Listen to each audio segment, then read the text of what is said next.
Buonasera e benvenute e benvenuti al primo appuntamento del ciclo I Seminari di Rive 2025 e come molti di voi sapranno quest'anno abbiamo deciso di tentare un esperimento nuovo e devo dire per il momento estremamente stimolante. Poi insomma vedremo in corso d'opera quante cose belle potremmo raccogliere.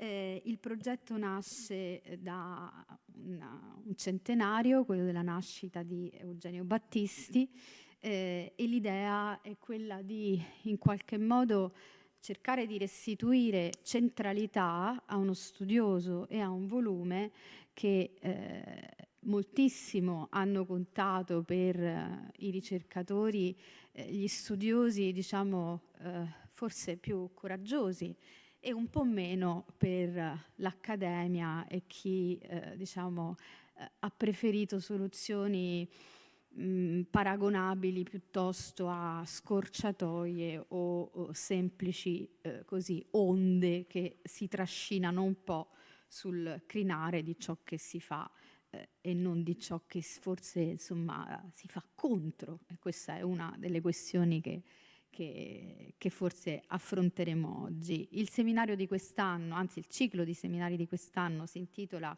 Ricordando Eugenio Battisti, dialogo, rinnovamento, sconfinamento.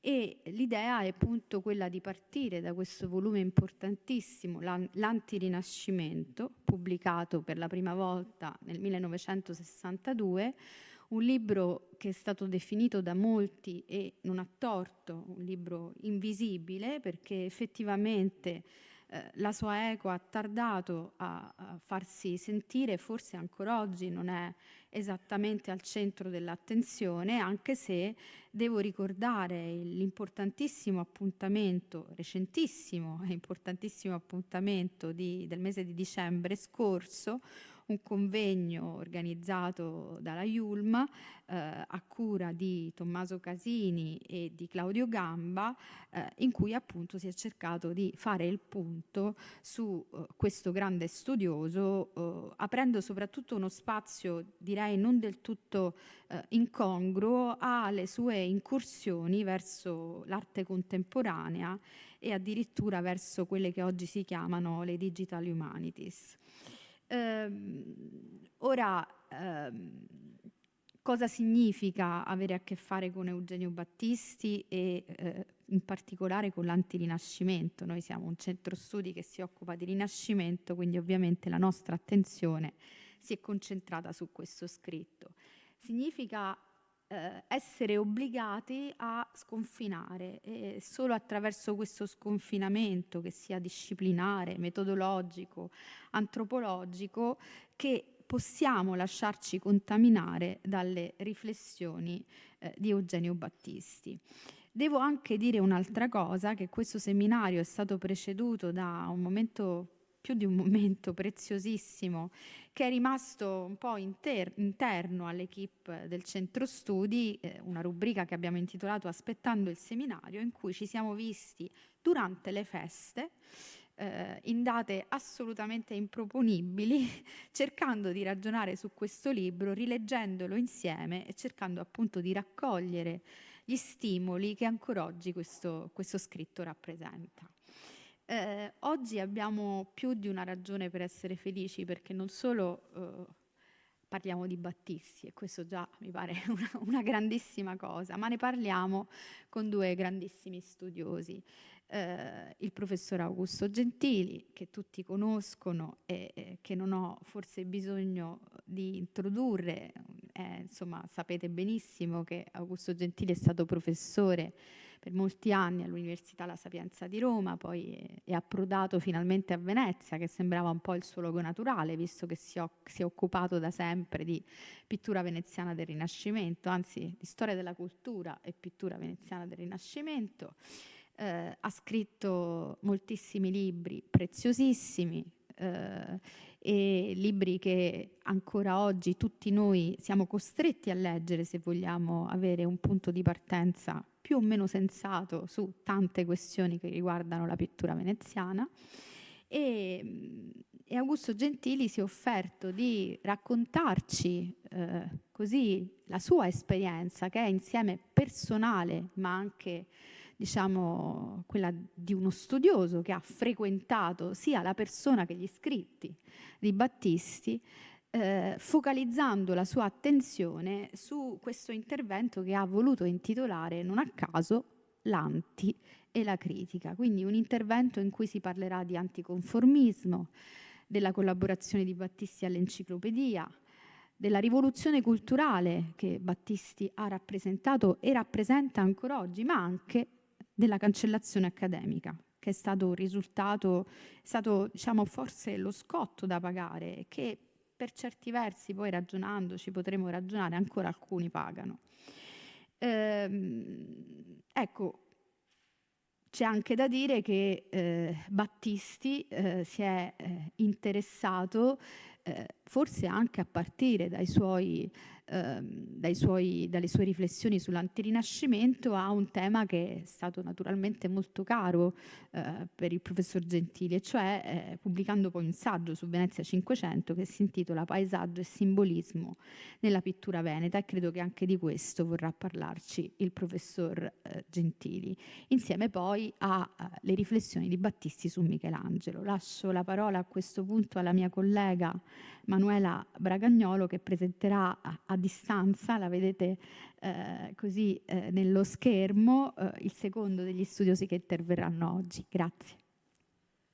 Grazie mille Valentina e buon pomeriggio a tutti. Sono veramente felicissima di poter condividere questo momento, anche se a distanza, mi spiace di non essere lì. E sono in particolare felicissima non solo di aver partecipato a questa sorta di preparazione al seminario, che è stata un'esperienza assolutamente vertiginosa, ma sono anche molto felice di poter presentare appunto Jérémie Koering, non solo per il grande interesse dei suoi lavori, ma anche per la traiettoria intellettuale ricchissima e dal taglio fortemente internazionale che appunto ha delineato finora. Il professor Koering è professore ordinario di storia dell'arte all'Università di Friburgo e chargé de recherche presso il CNRS en détachement. Prima di Friburgo ha insegnato in diverse università in Francia, ad Abu Dhabi e in Svizzera, ed è stato membro del Centre Allemand d'Histoire de l'Art. I suoi lavori sono dedicati principalmente all'arte del Rinascimento, che ha studiato, direi, intrecciando discipline e saperi diversi, cioè si è occupato delle dimensioni politiche, antropologiche e di recente in particolare al tema dell'iconofagia, poetiche, della storia dell'arte, ma anche della storia dell'arte e della storia delle teorie delle immagini. E oggi ci parlerà di Ingenium Bestiale e ci mostrerà come è possibile comprendere l'utilizzo del modello animale da parte di Tiziano Tintoretto, seguendo i percorsi tracciati da Eugenio Battisti. Quindi ecco, io mi fermo qui, vi saluto di nuovo e vi ringrazio ancora tantissimo e aspetto di divertirmi molto. Grazie. Grazie Emanuela. A questo punto la parola passa ad Augusto Gentili, che abbiamo tutti molta voglia di ascoltare, e grazie mille per essere qui con noi, qui, più o meno qui.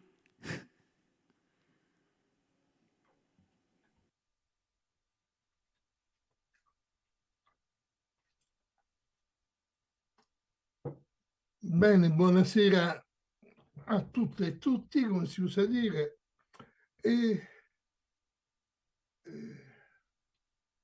Io vengo dalla critica, da un mondo inesauribile di idee. Sono stato anticonformista fin da piccolo, per natura o destino, e non per eredità o educazione. Da giovane e meno giovane, scansando i tormenti della catalogazione e dell'attribuzione, sono stato tanto fortunato da attraversare un'epoca in cui si poteva leggere Warburg e Panofsky, o magari Leo Steinberg. Si poteva approdare alla critica della cultura di Adorno, incontrare maestri solitari, anarchici e disperati, come Eugenio Battisti, che parlava e scriveva di antirinascimento, di fiaba, astrologia e iconologia degli automi. Questo sono io, e perdonate, con Battisti il mio rapporto è di specchio.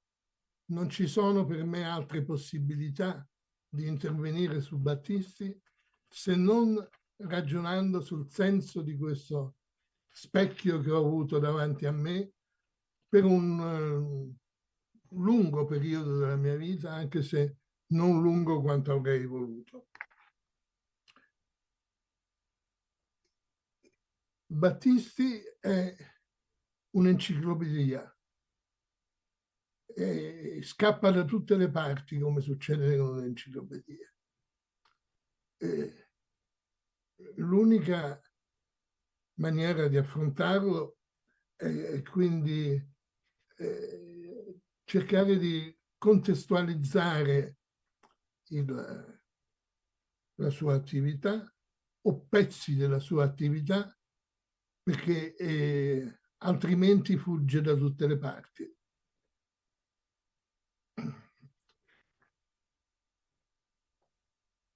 Dicevo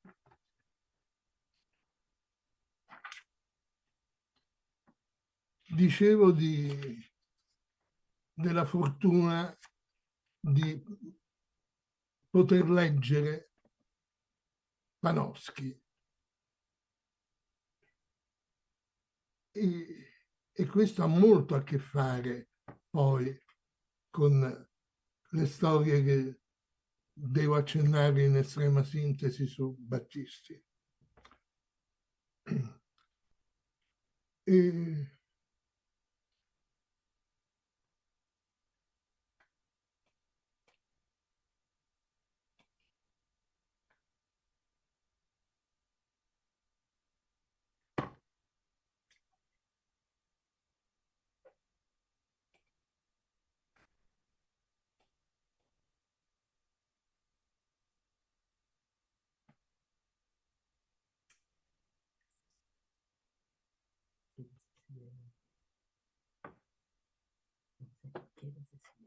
Si vede l'immagine? Sì, benissimo, Augusto, grazie.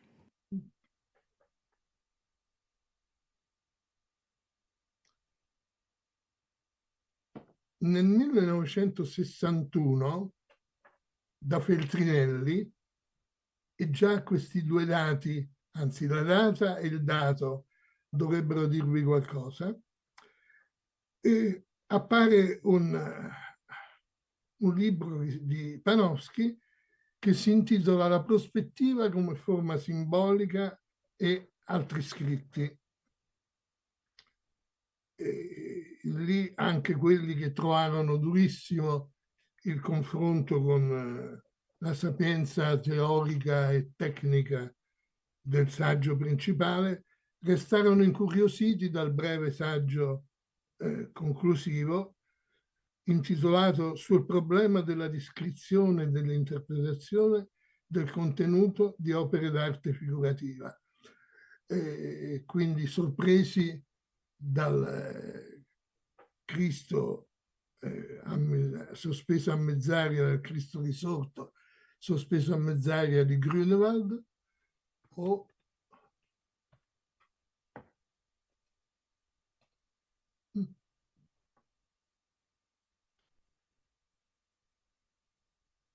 oppure dagli equivoci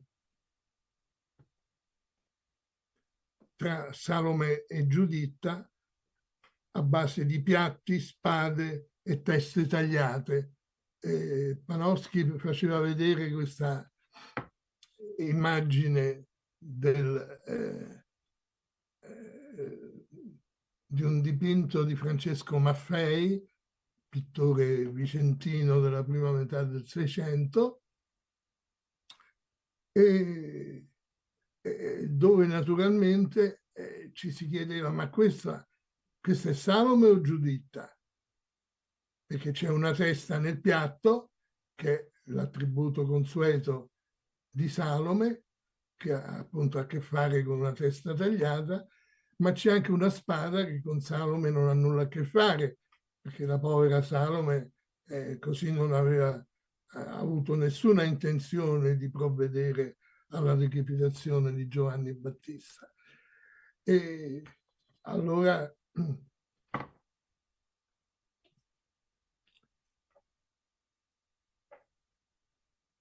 quindi allora si riusciva finalmente a capire che una Salome, una donna che ha la testa del piatto e basta, non può che essere Salome, come nel Sebastiano giovanile che vedete, e che Giuditta ha tutt'altri attributi.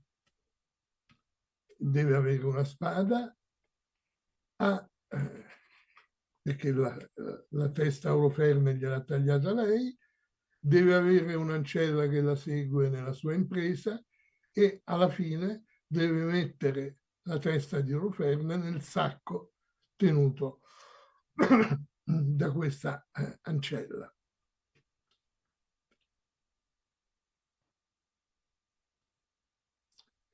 E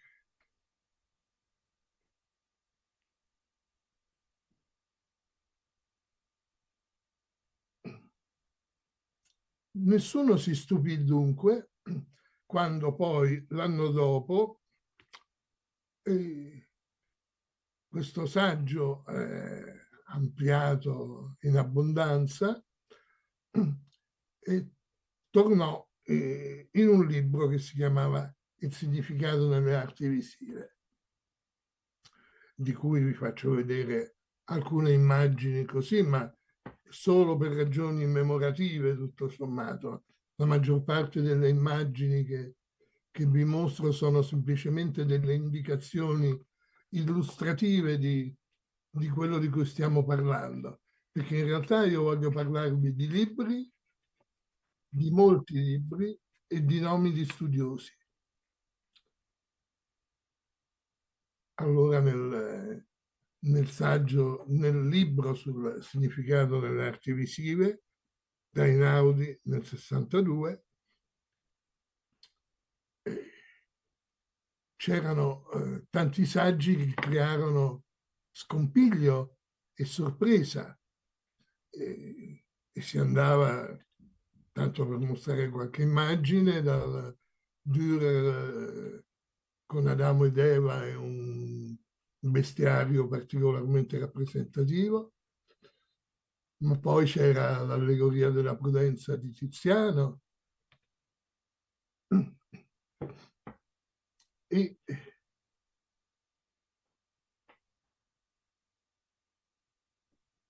nel percorso tra monumenti e documenti, nel procedimento dal controllo all'interpretazione, si affacciava l'orgoglio delle discipline umanistiche come referente dell'interesse concreto per la realtà. C'era poi nel libro anche un epilogo dove si parlava dell'esperienza dell'europeo trapiantato nella storia dell'arte nelle università degli Stati Uniti, il percorso di Panofsky, che forniva una serie di informazioni e aperture all'europeo anche non trapiantato e che necessariamente era distante e cercava ulteriori informazioni. E questo epilogo si chiudeva con una durissima condanna del maccartismo, era un saggio dei primi anni 50, un saggio di grande coraggio politico e di grande chiarezza morale e culturale. Insomma, anche la ricerca iconologica si affermava non come scienza separata, scienza internalista, come dicono gli uomini di scienza per l'appunto, ma come metodo globale per una storiografia complessa, costruita sull'intreccio di molte discipline e molte filologie, umanistica per attenzione alla memoria del passato e per l'impegno nei conflitti del presente, quindi schierata su posizioni di libertà morale e intellettuale. Nel frattempo, già da un minuto o due, state vedendo questo elenco di libri che dà un'idea di quello che il significato nelle arti visive, il libro Panoschiano del 62, ha messo in moto negli anni successivi nelle edizioni, nell'editoria italiana.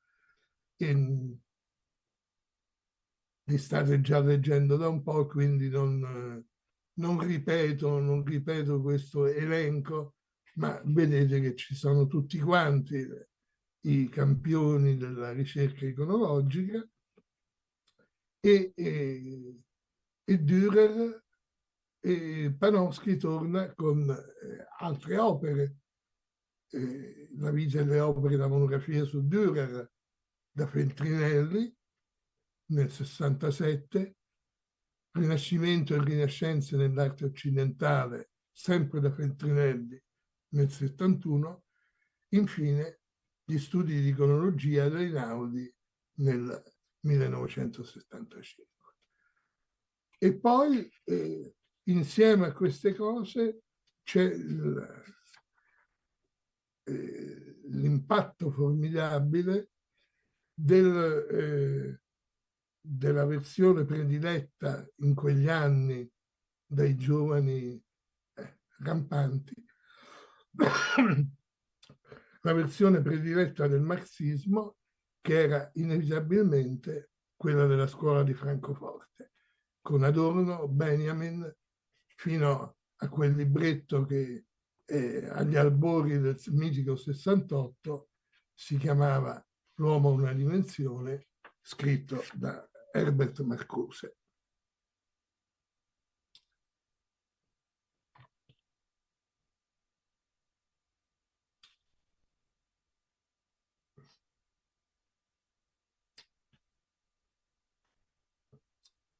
Ho nominato più volte Einaudi e Feltrinelli, le due case editrici che stampano i libri più importanti di questi anni, e allora vi ricordo che nel 1960 Einaudi stampa Il Rinascimento e Barocco di Eugenio Battisti e che Feltrinelli stampa nel 1962, come ben sapete, l'Antirinascimento. E perché insisto su questa coincidenza o su questa successione? Perché l'editoria italiana e in che modo l'editoria italiana affronta Battisti e i suoi studi? Il Rinascimento e Barocco è un saggio, un insieme di saggi importanti. Fra un momento vi farò anche vedere gli indici. Il Rinascimento e Barocco è uno studio sostanzialmente sul classicismo, su tutte le vicende del classicismo cinquecentesco, con due saggi particolarmente rappresentativi. Il primo è intitolato Mitologie per Alfonso d'Este ed è lo studio così sulla decorazione da parte dei più importanti pittori veneti dei camerini di Alfonso a Ferrara. E un interesse particolare di Battisti in questo saggio è per lo sviluppo della decorazione, inclusi i problemi che hanno a che fare con la materialità delle opere e quindi con problemi di restauro, con l'attenzione anche al prima e al dopo che si può ricavare studiando le radiografie. Allora non si parlava ancora, almeno non mi pare, che si parlasse granché di riflettografie o di soluzioni tecniche più aggiornate. Sto facendovi vedere in questo momento la festa degli dei, questa sorta di parodia dell'umanesimo da parte di Giovanni Bellini, ma vi faccio anche vedere la radiografia che Battisti studia, e mentre il dipinto presenta a destra così un gruppo di alberelli tra cui filtra la luce e l'azzurro del cielo, a sinistra c'è invece un paesaggio di tutt'altro genere con alberi frondosi e montagne. Ecco. Ma Giovanni Bellini aveva dipinto tutto lo sfondo a base di questi alberelli radi e poi Tiziano ha aggiunto e rifatto quel paesaggio dall'altra parte. È una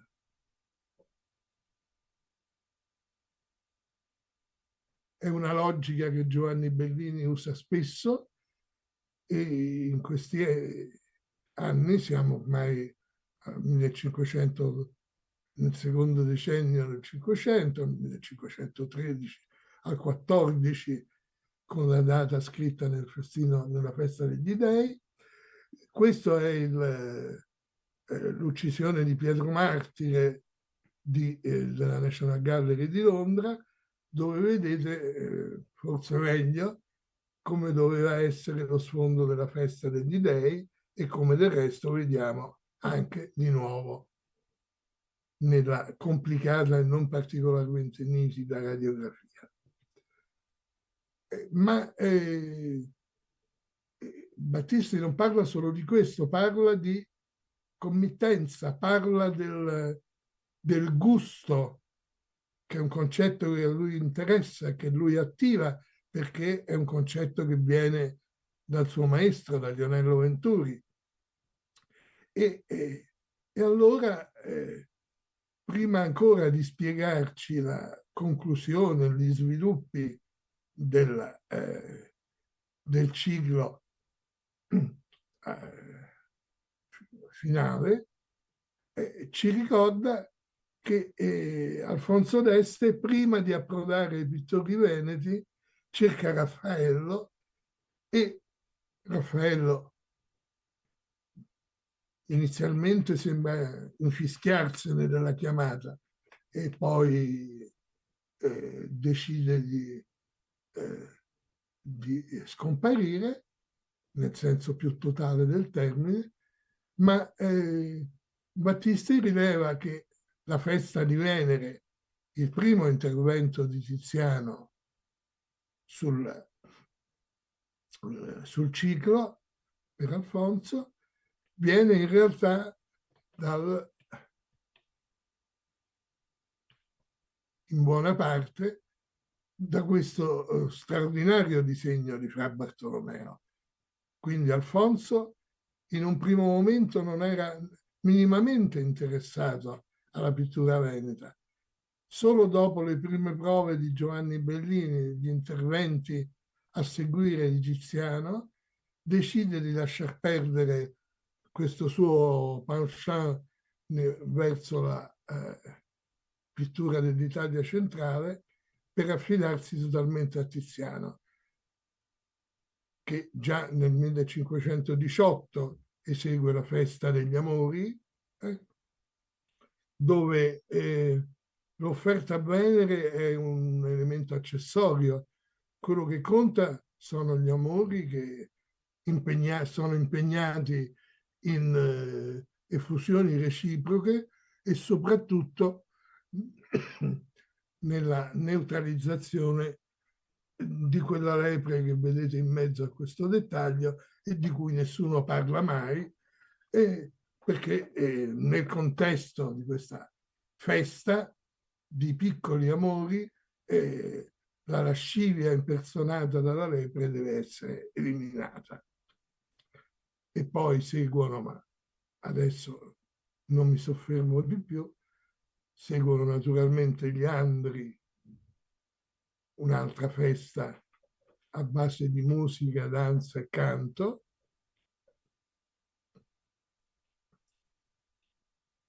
E poi la conclusione, ma siamo ormai nel 23-24, con il ritorno di Bacco dall'India e l'incontro con Arianna, che si conclude con uno dei dettagli più poetici che io conosca nella pittura di Tiziano, cioè la corona di stelle in cui è stata tramutata la corona che Arianna portava sul capo e che Bacco ha preso e lanciato nel cielo.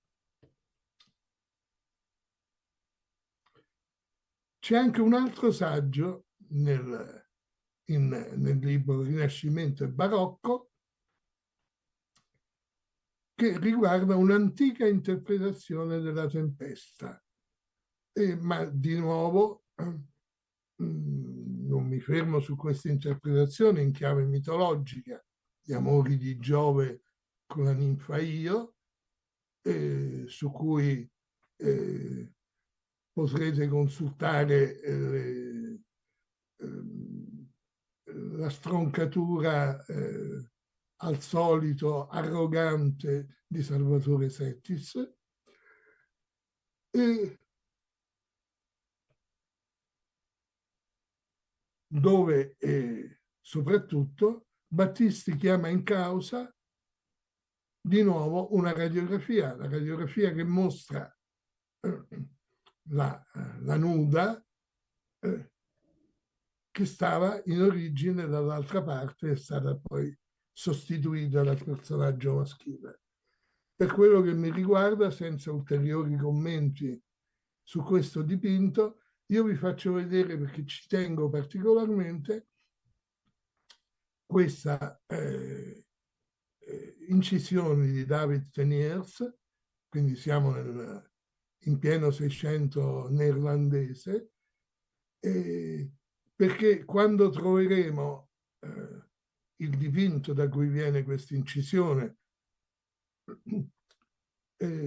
allora sarà giunto il momento in cui avremo finalmente tra le mani la vera tempesta e non quel quadro che vi ho mostrato adesso, è ben conosciuto. Ma vi ricordo così che la tempesta viene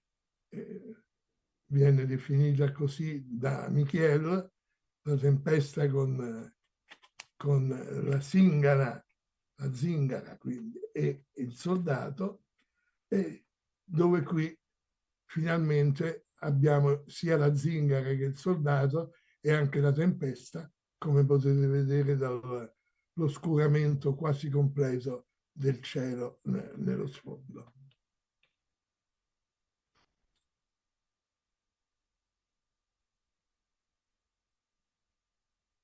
Dell'antirinascimento sostanzialmente non parlerò, perché so di questo lavoro preparatorio che avete fatto e quindi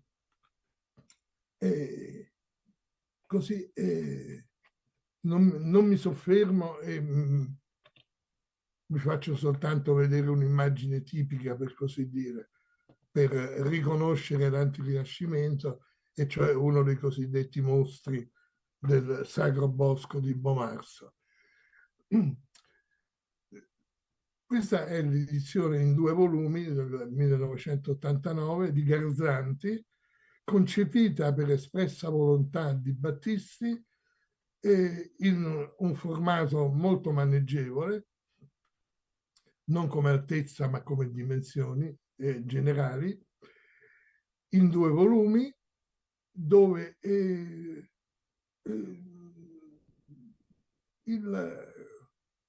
quella specie di elenco messo sotto il titolo è un elenco che mi stupisce, perché è un elenco insufficiente, è un elenco soltanto parziale. Fiaba, allegoria, automi, arte profana, astrologia, razionalismo architettonico. 2 punti, storia dell'anticlassicismo nel Rinascimento. Manca l'utopia, manca il comico, manca la strega, manca la magia degli elementi, manca l'illustrazione scientifica, mancano le feste, manca soprattutto il concetto di popolare che viene sviluppato in questo capolavoro in opposizione al sempiterno fermarsi dell'Accademia sul colto, cioè sull'opposizione tra colto e popolare. È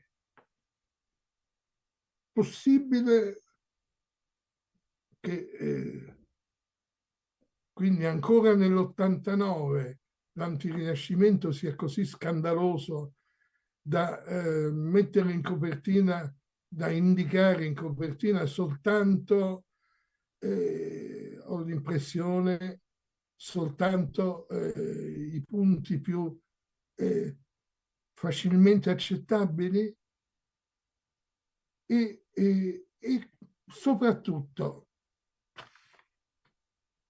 perché, come mai il Rinascimento e il Barocco esce dai Einaudi nel 1960 e l'Antirinascimento esce da Feltrinelli nel 1962.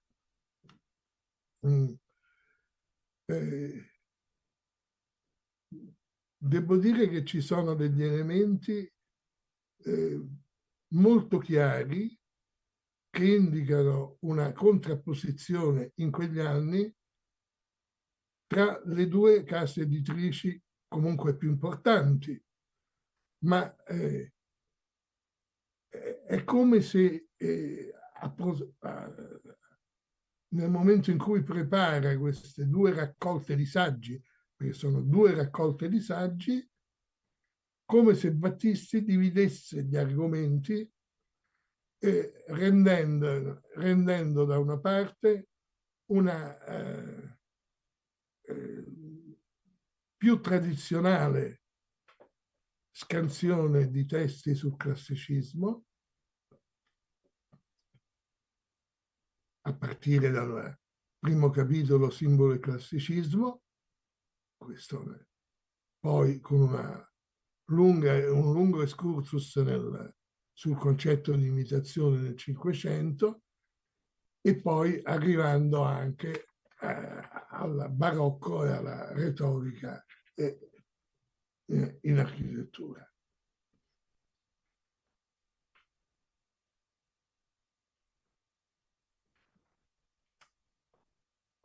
E a questo punto rivedete, per piacere,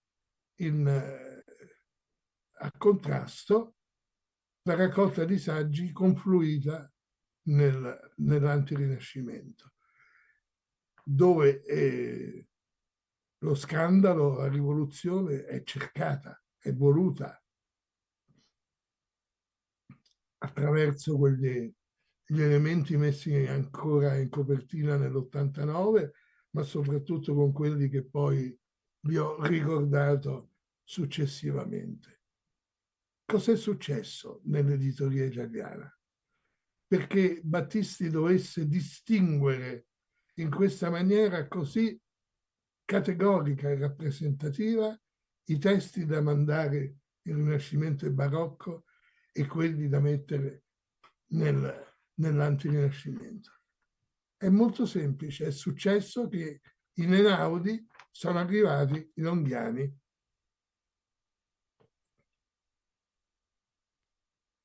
E allora è arrivato non Longhi direttamente, perché Longhi mandava avanti i suoi servi più o meno sciocchi, i Zeri, i Previtali, e nel giro di poco tempo in Einaudi questi personaggi prendono il sopravvento. In quel momento Battisti va dalla casa editrice giovane, da quel singolare personaggio che è Gian Giacomo Feltrinelli, di cui tutti credo conoscete la fine più o meno ingloriosa che ha fatto, e da quel momento c'è anche una distinzione, ma anche al di là ovviamente di Battisti, tra queste due case editrici.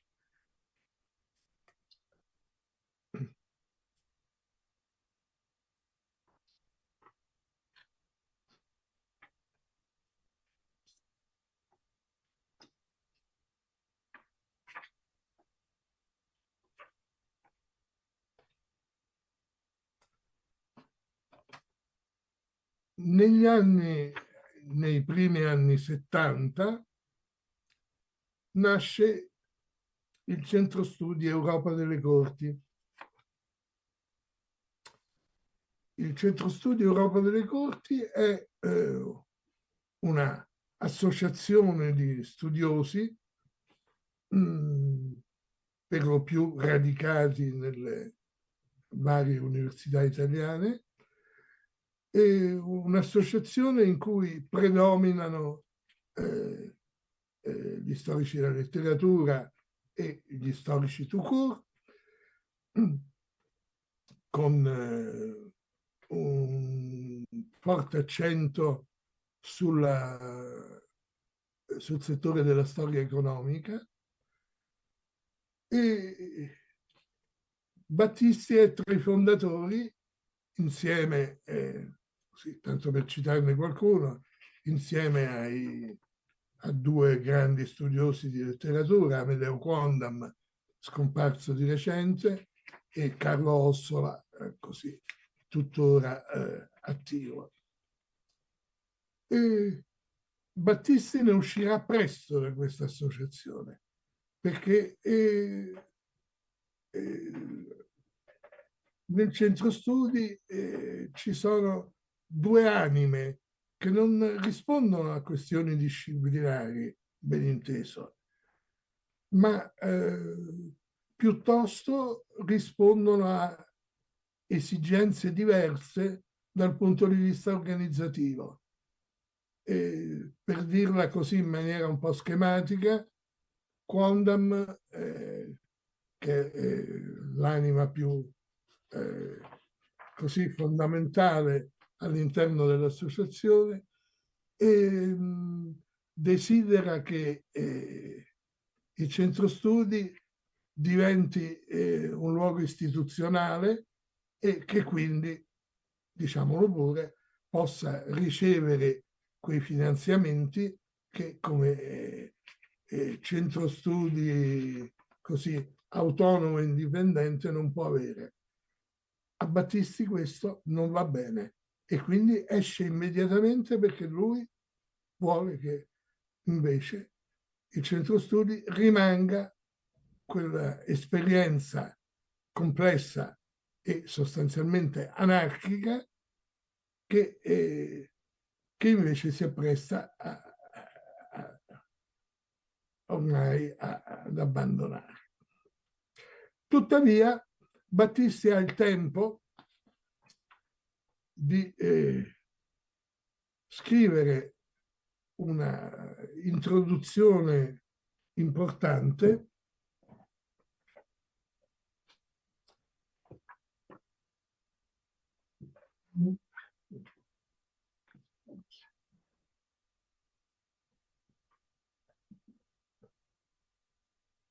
un'introduzione importante ad un libro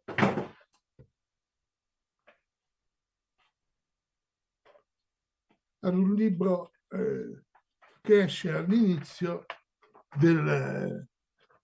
proprio ai primordi dell'immenso catalogo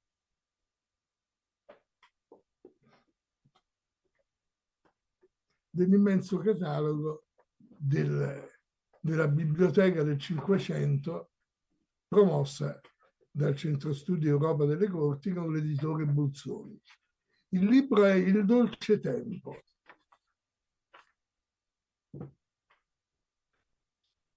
Mistica, ermetismo e sogno nel Cinquecento.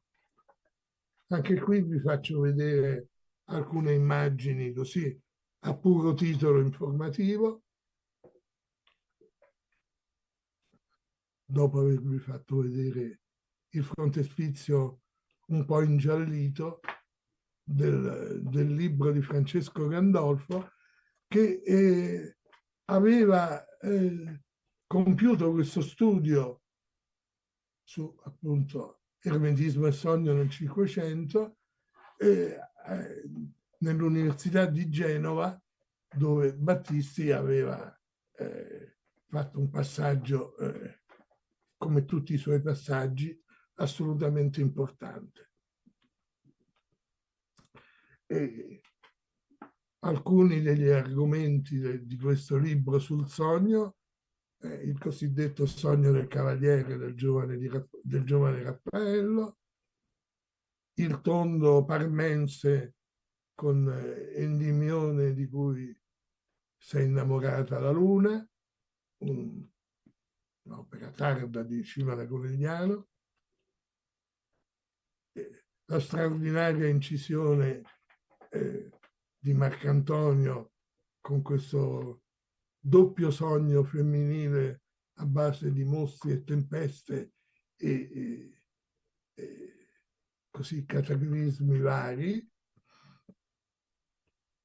e naturalmente la notte dalle tombe Medicee di Michelangelo con la sua attrezzatura simbolica.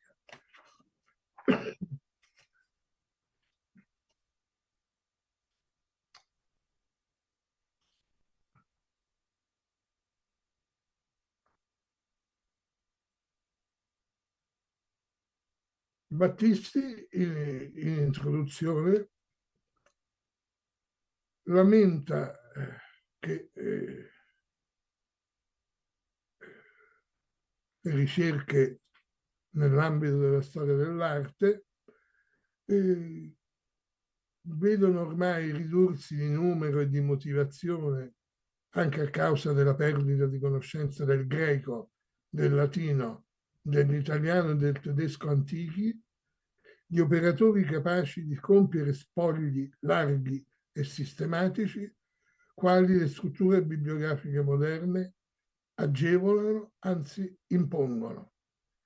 Anche l'iconologia, come ogni disciplina giunta alla decadenza, si nutre di se stessa.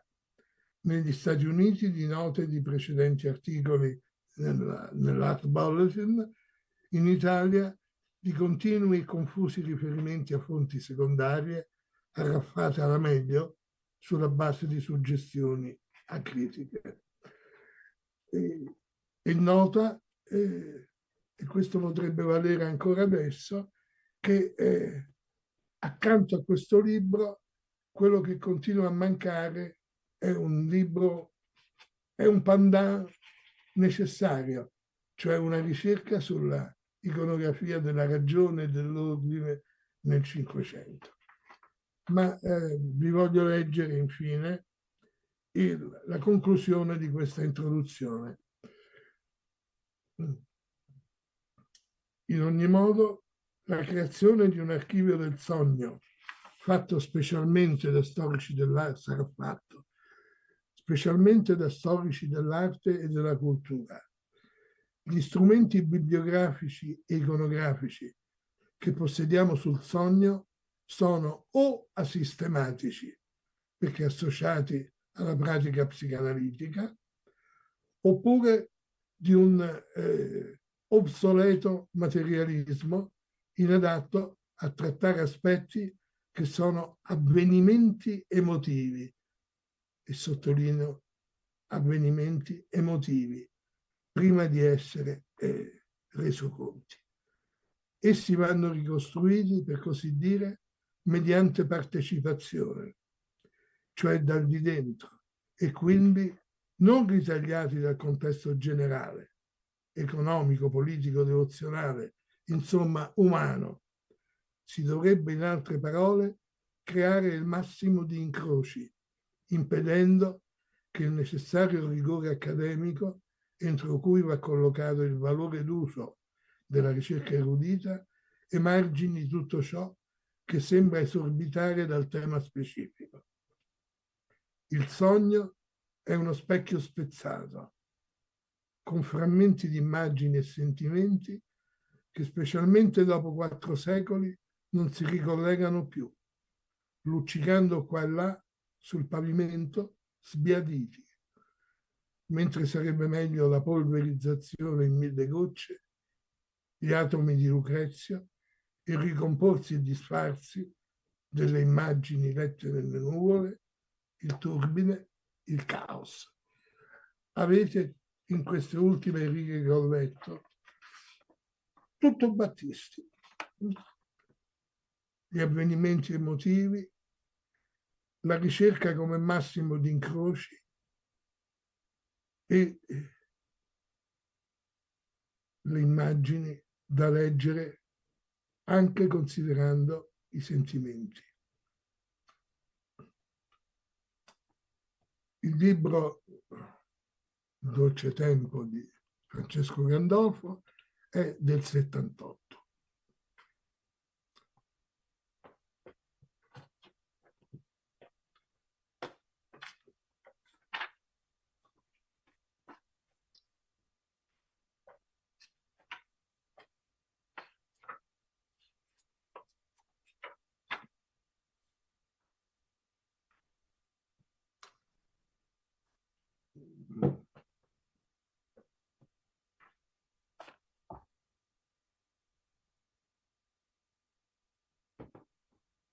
C'è un'altra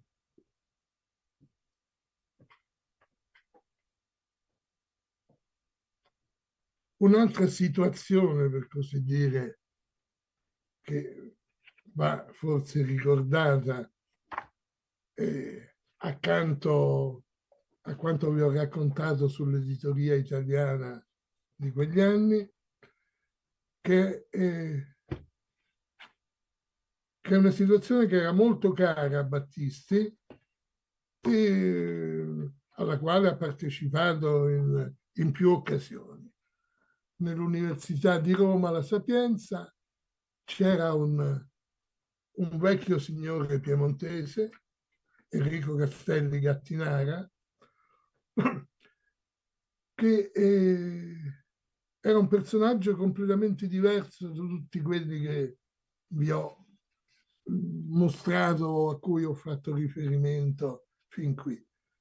Era un filosofo, insegnava filosofia della religione ed era così un esponente, così per dirlo sinteticamente, dell'esistenzialismo cristiano. Ma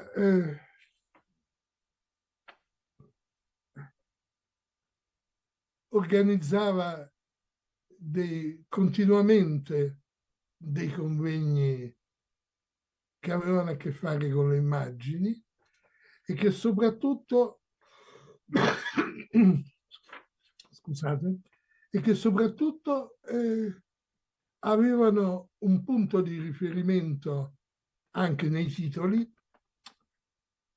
che era il concetto di umanesimo. E quindi i suoi convegni si intitolavano Umanesimo e demoniaco, umanesimo e esoterismo, e così di seguito. umanesimo e simbolismo naturalmente, fino a poi umanesimo per andare agli ultimi, l'umanesimo e la follia, e poi il simbolismo del tempo, tout court, che era diventato per lui ormai vecchio e così coinvolto in molti problemi dell'esistenza interna ed esterna, e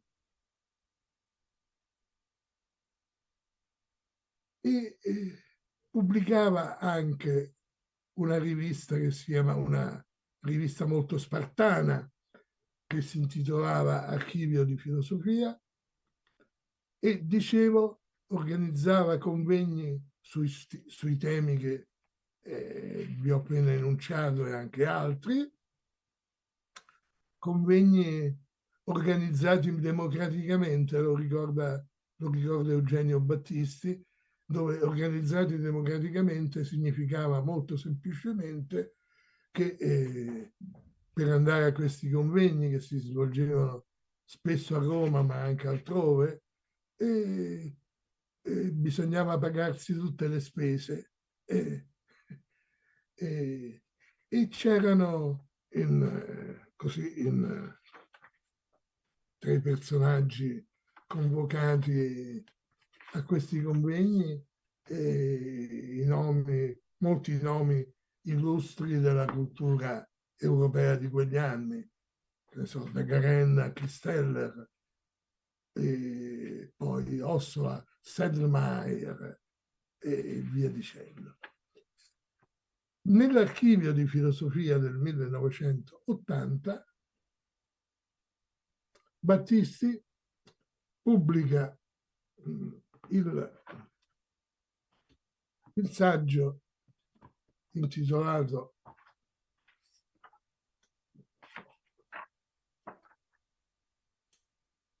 Le origini religiose del paesaggio veneto, che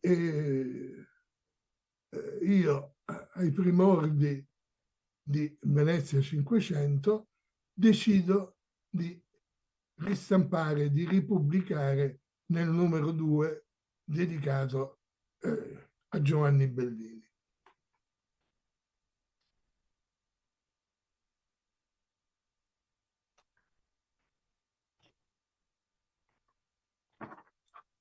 Sarò anche qui decisamente sintetico, perché temo anche che il tempo a mia disposizione stia finendo.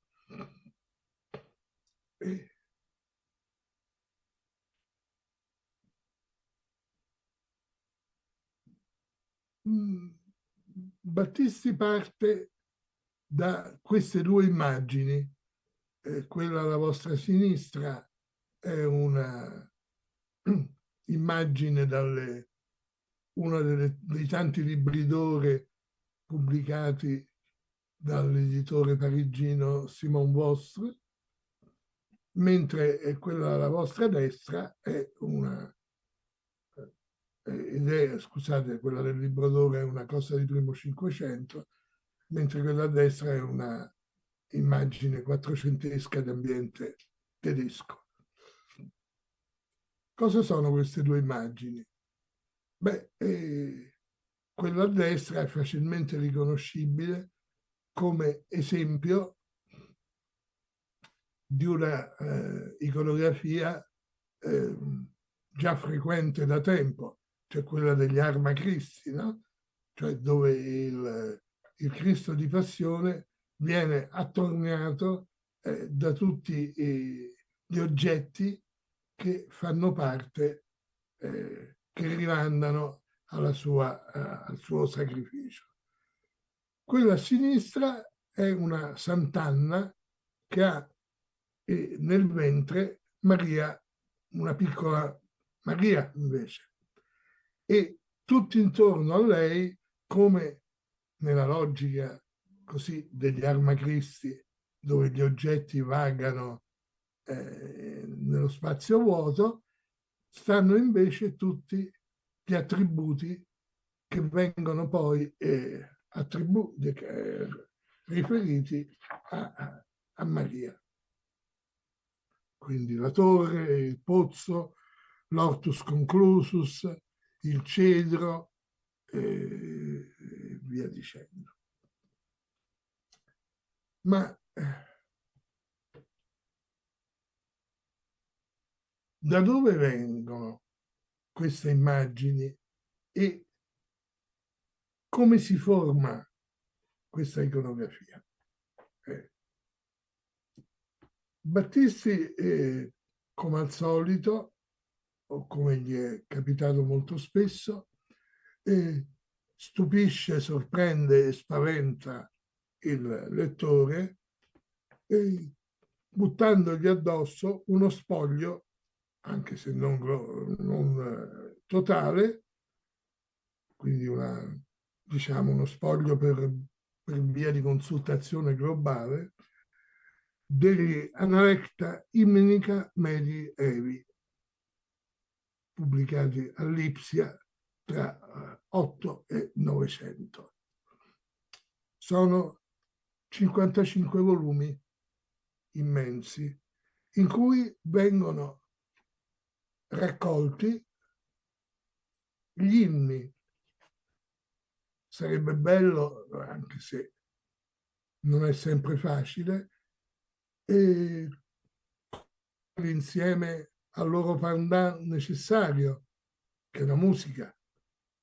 Ma adesso noi ci contentiamo di considerarli così, semplicemente come serie di termini all'interno di questo grosso spoglio. E ve ne leggo alcune parti. Cortina dei cieli, cielo senza nuvole, nuvola luminosa, splendida, chiarissima, candida, leggera, serena, bruma, nebbia, nube della montagna della legge, sorgente, fontana, torrente, fiume di vita, fonte fiorita, dolce come il miele, ruscello per gli assetati, pietra durissima, angolare, montagna eccelsa, intatta, cristallina, cavità nella montagna, vallata fertile, prato fiorito, vite, vigne fertilissima, cedro, olivo sempreverde, fico, noce, grano, giglio, rosa, città eterna, fortificata, con mura, Gerusalemme celeste, edificio ben costruito, casa della sapienza, chiesa di marmo, di pietra, colonna di gemme, scala del cielo, fortezza, torre solida, ferma, diritta, porto della salvezza, dell'approdo, porto per il navigatore stanco, porto fiorito, protetto, felice, che desideriamo raggiungere. Naturalmente si potrebbe continuare, ma per ora mi basta darvi semplicemente una piccola serie di immagini dove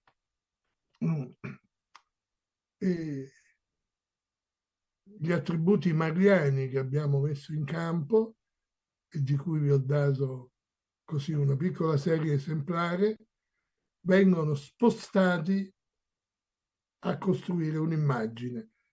E non mi riferisco tanto a immagini come quella del Trittico dei Frari di Giovanni Bellini, 1488, dove peraltro c'è l'invocazione a Maria definita come Janua certa poli, porta sicura del cielo. Ma soprattutto, come fa Battisti del resto, ha quadri come la cosiddetta Donna del Prato della National Gallery di Londra, non tanto naturalmente per così la curiosissima lotta tra cicogna e serpente, di cui mi è capitato di parlare tante volte, che adesso però chiama in causa altri codici, altri simboli, ma per questa immagine della città fortificata a base di torri, mura e con un pozzo che vedete nell'angolo da una parte. Ma soprattutto l'immagine che mi sembra più direttamente dipendente dal simbolismo così diffuso degli inni è quella di questa Madonna con Giovanni Battista e una santa che non ha attributi e quindi non possiamo nominare, dove c'è l'immagine splendida del porto sicuro e nel fondo, andando avanti, la città murata, fortificata, il castello in alto e poi la chiesa e nel dettaglio accanto al volto della santa la torre sicura. Se poi volete anche le colonne e le nubi, penso che possa bastare l'associazione tra colonna e nube nella Pala Pesaro di Tiziano, una colonna che, come è stato detto tante volte, non ha alcuna ragione d'essere dal punto di vista strutturale e costruttivo, e poi naturalmente credo che l'immagine conclusiva più clamorosa possa riguardare la montagna e la roccia con la Vergine delle Rocce di Leonardo. Ho bisogno ancora di pochi minuti. Questo è ancora il Battisti ottimista, che pensa ancora che si possa costruire immagini simboliche, ma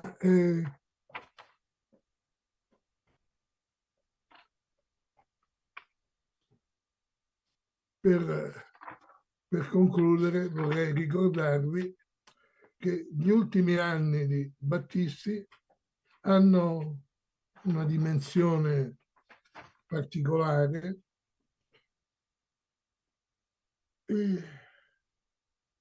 dove lamenta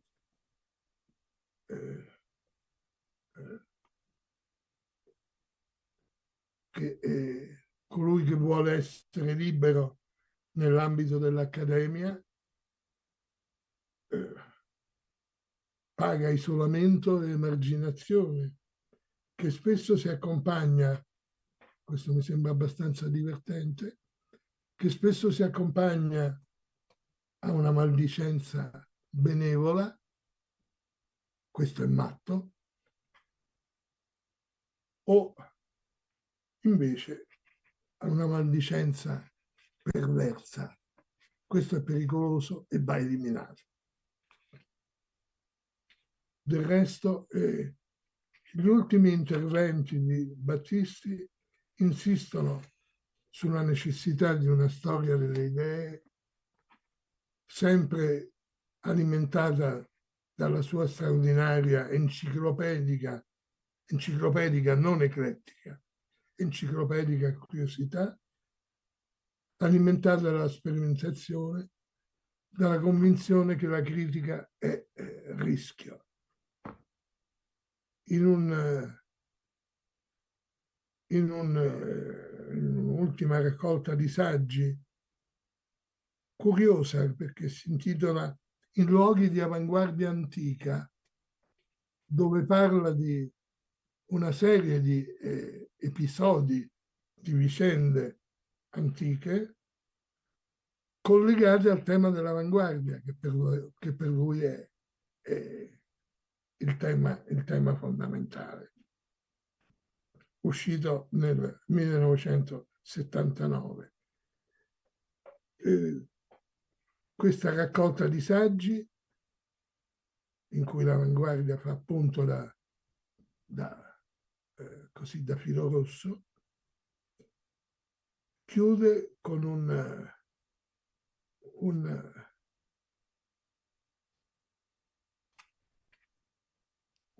piccolissimo epilogo intitolato Tra due paludi, dove trovate il Battisti che all'inizio ho definito solitario, anarchico e disperato.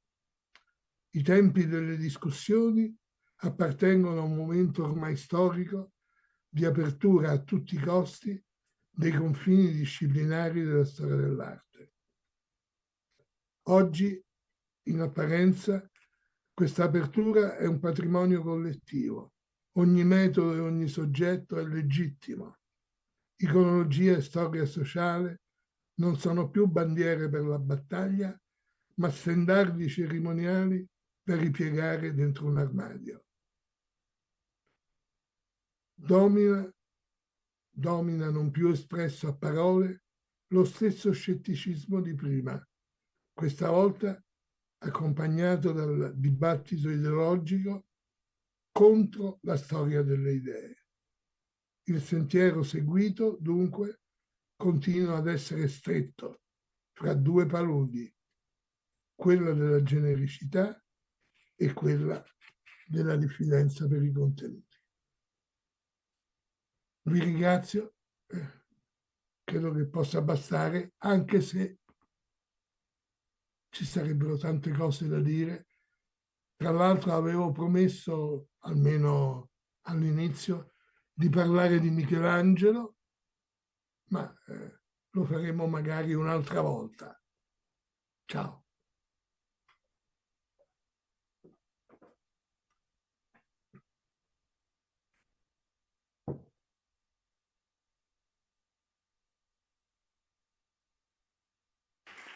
Grazie infinite Augusto, io non tergiverso neppure un istante, lascio subito la parola a Jérémy Kering per il suo intervento e poi spero che avremo il tempo di fare un po' di chiacchiere insieme.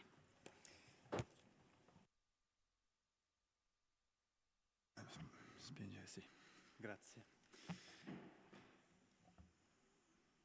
L'antirinascimento di Eugenio Battisti mi ha profondamente sconvolto. Mi ha letteralmente scosso, ribaltando ciò che pensavo di sapere sul Rinascimento.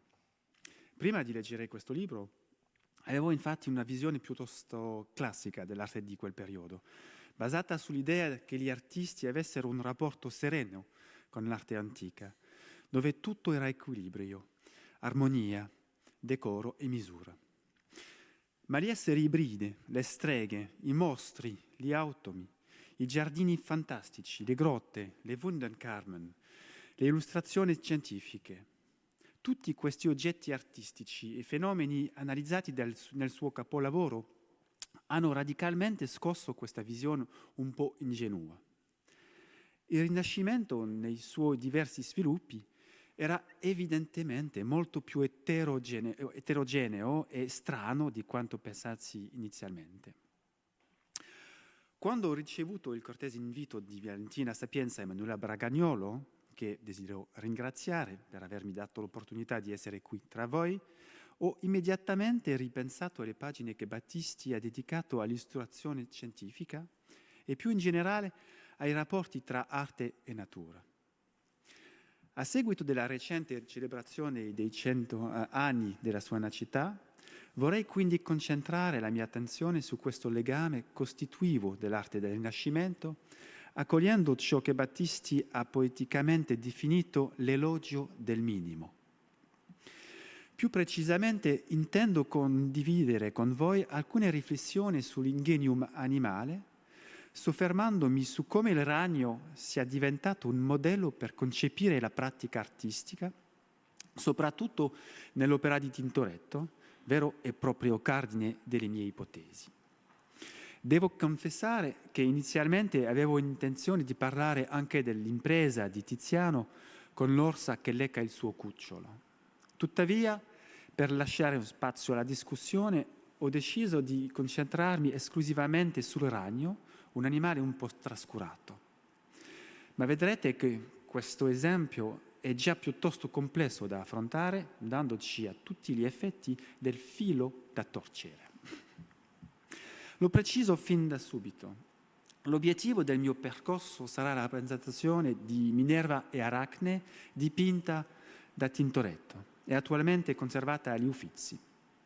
Un'opera relativamente poco studiata, ma che proprio per questo merita di essere approfondita, seguendo l'approccio suggerito da Battisti.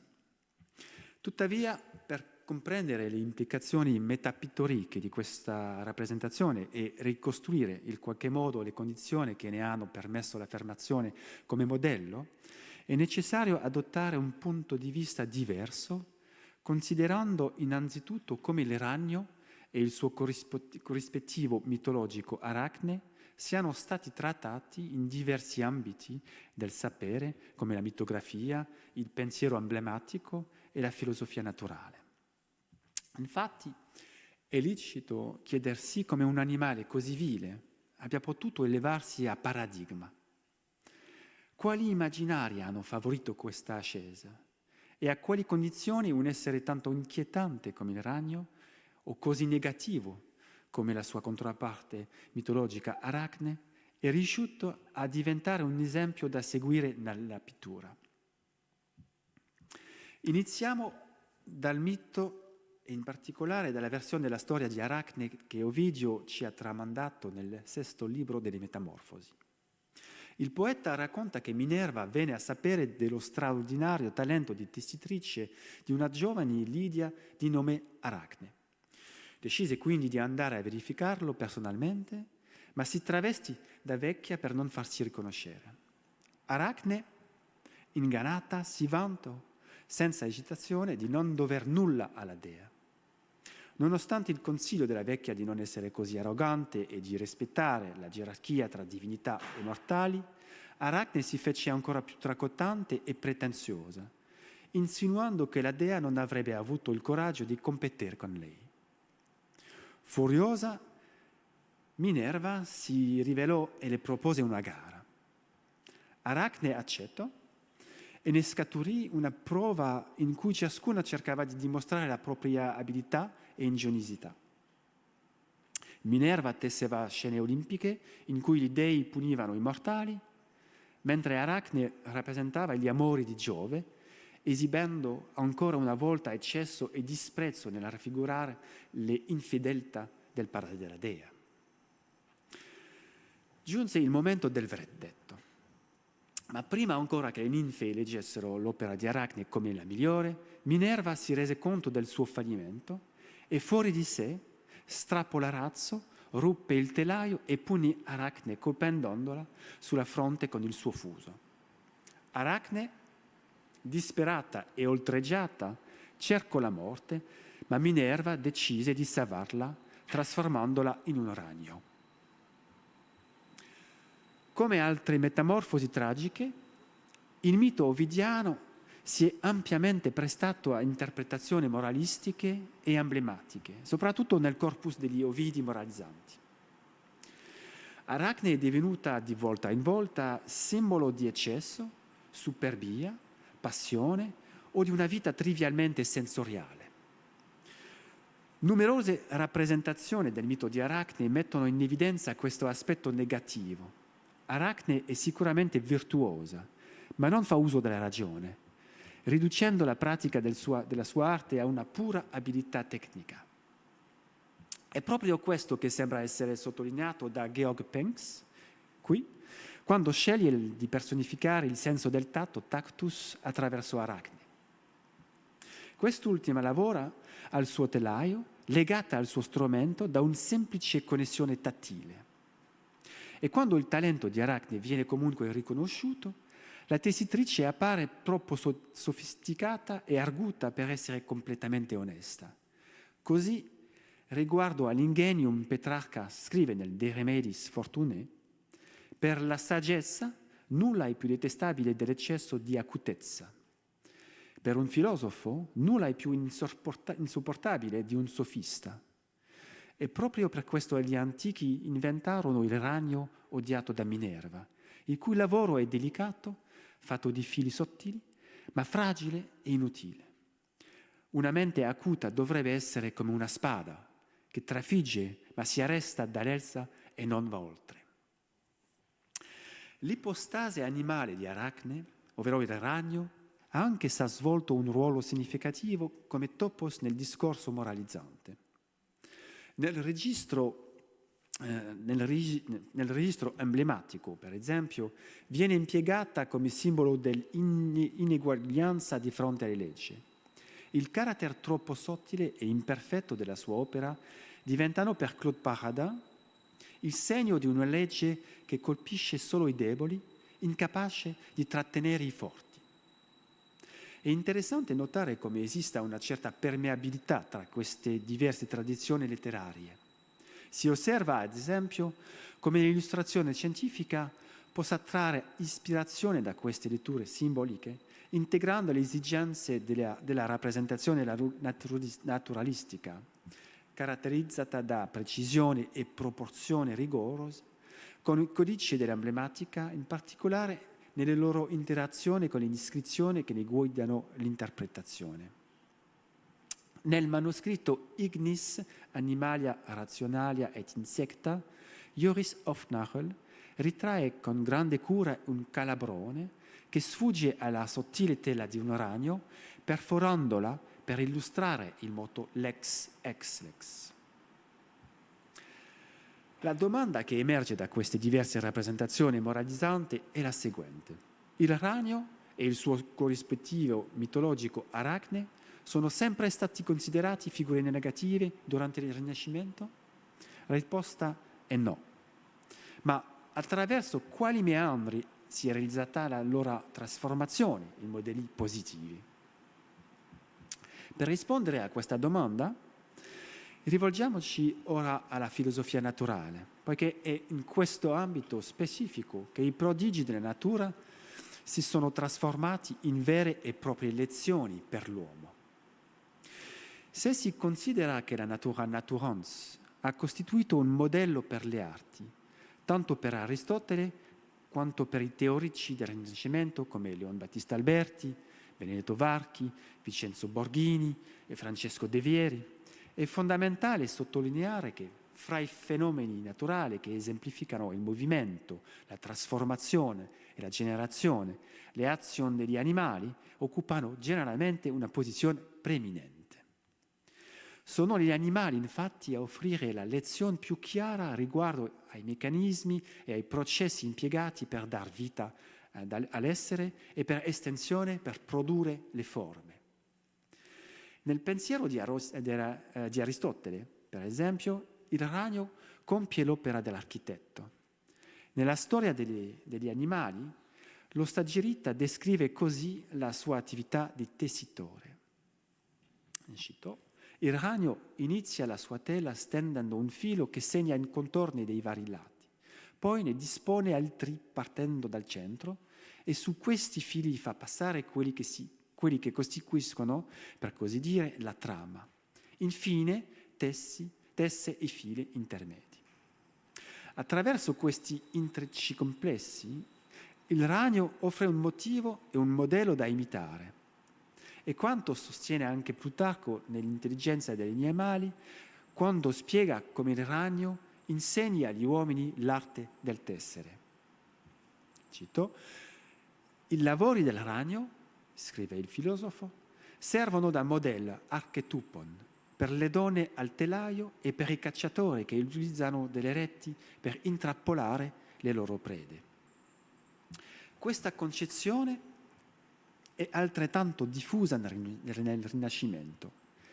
Nei suoi essai Montaigne scrive che la maggior parte delle arti ci è stata insegnata dagli animali, come il ragno ci insegna a tessere e cucire, la rondine a costruire, il cigno e l'usignolo alla musica e altri animali, attraverso la loro imitazione, ci rivelano anche i segreti della medicina.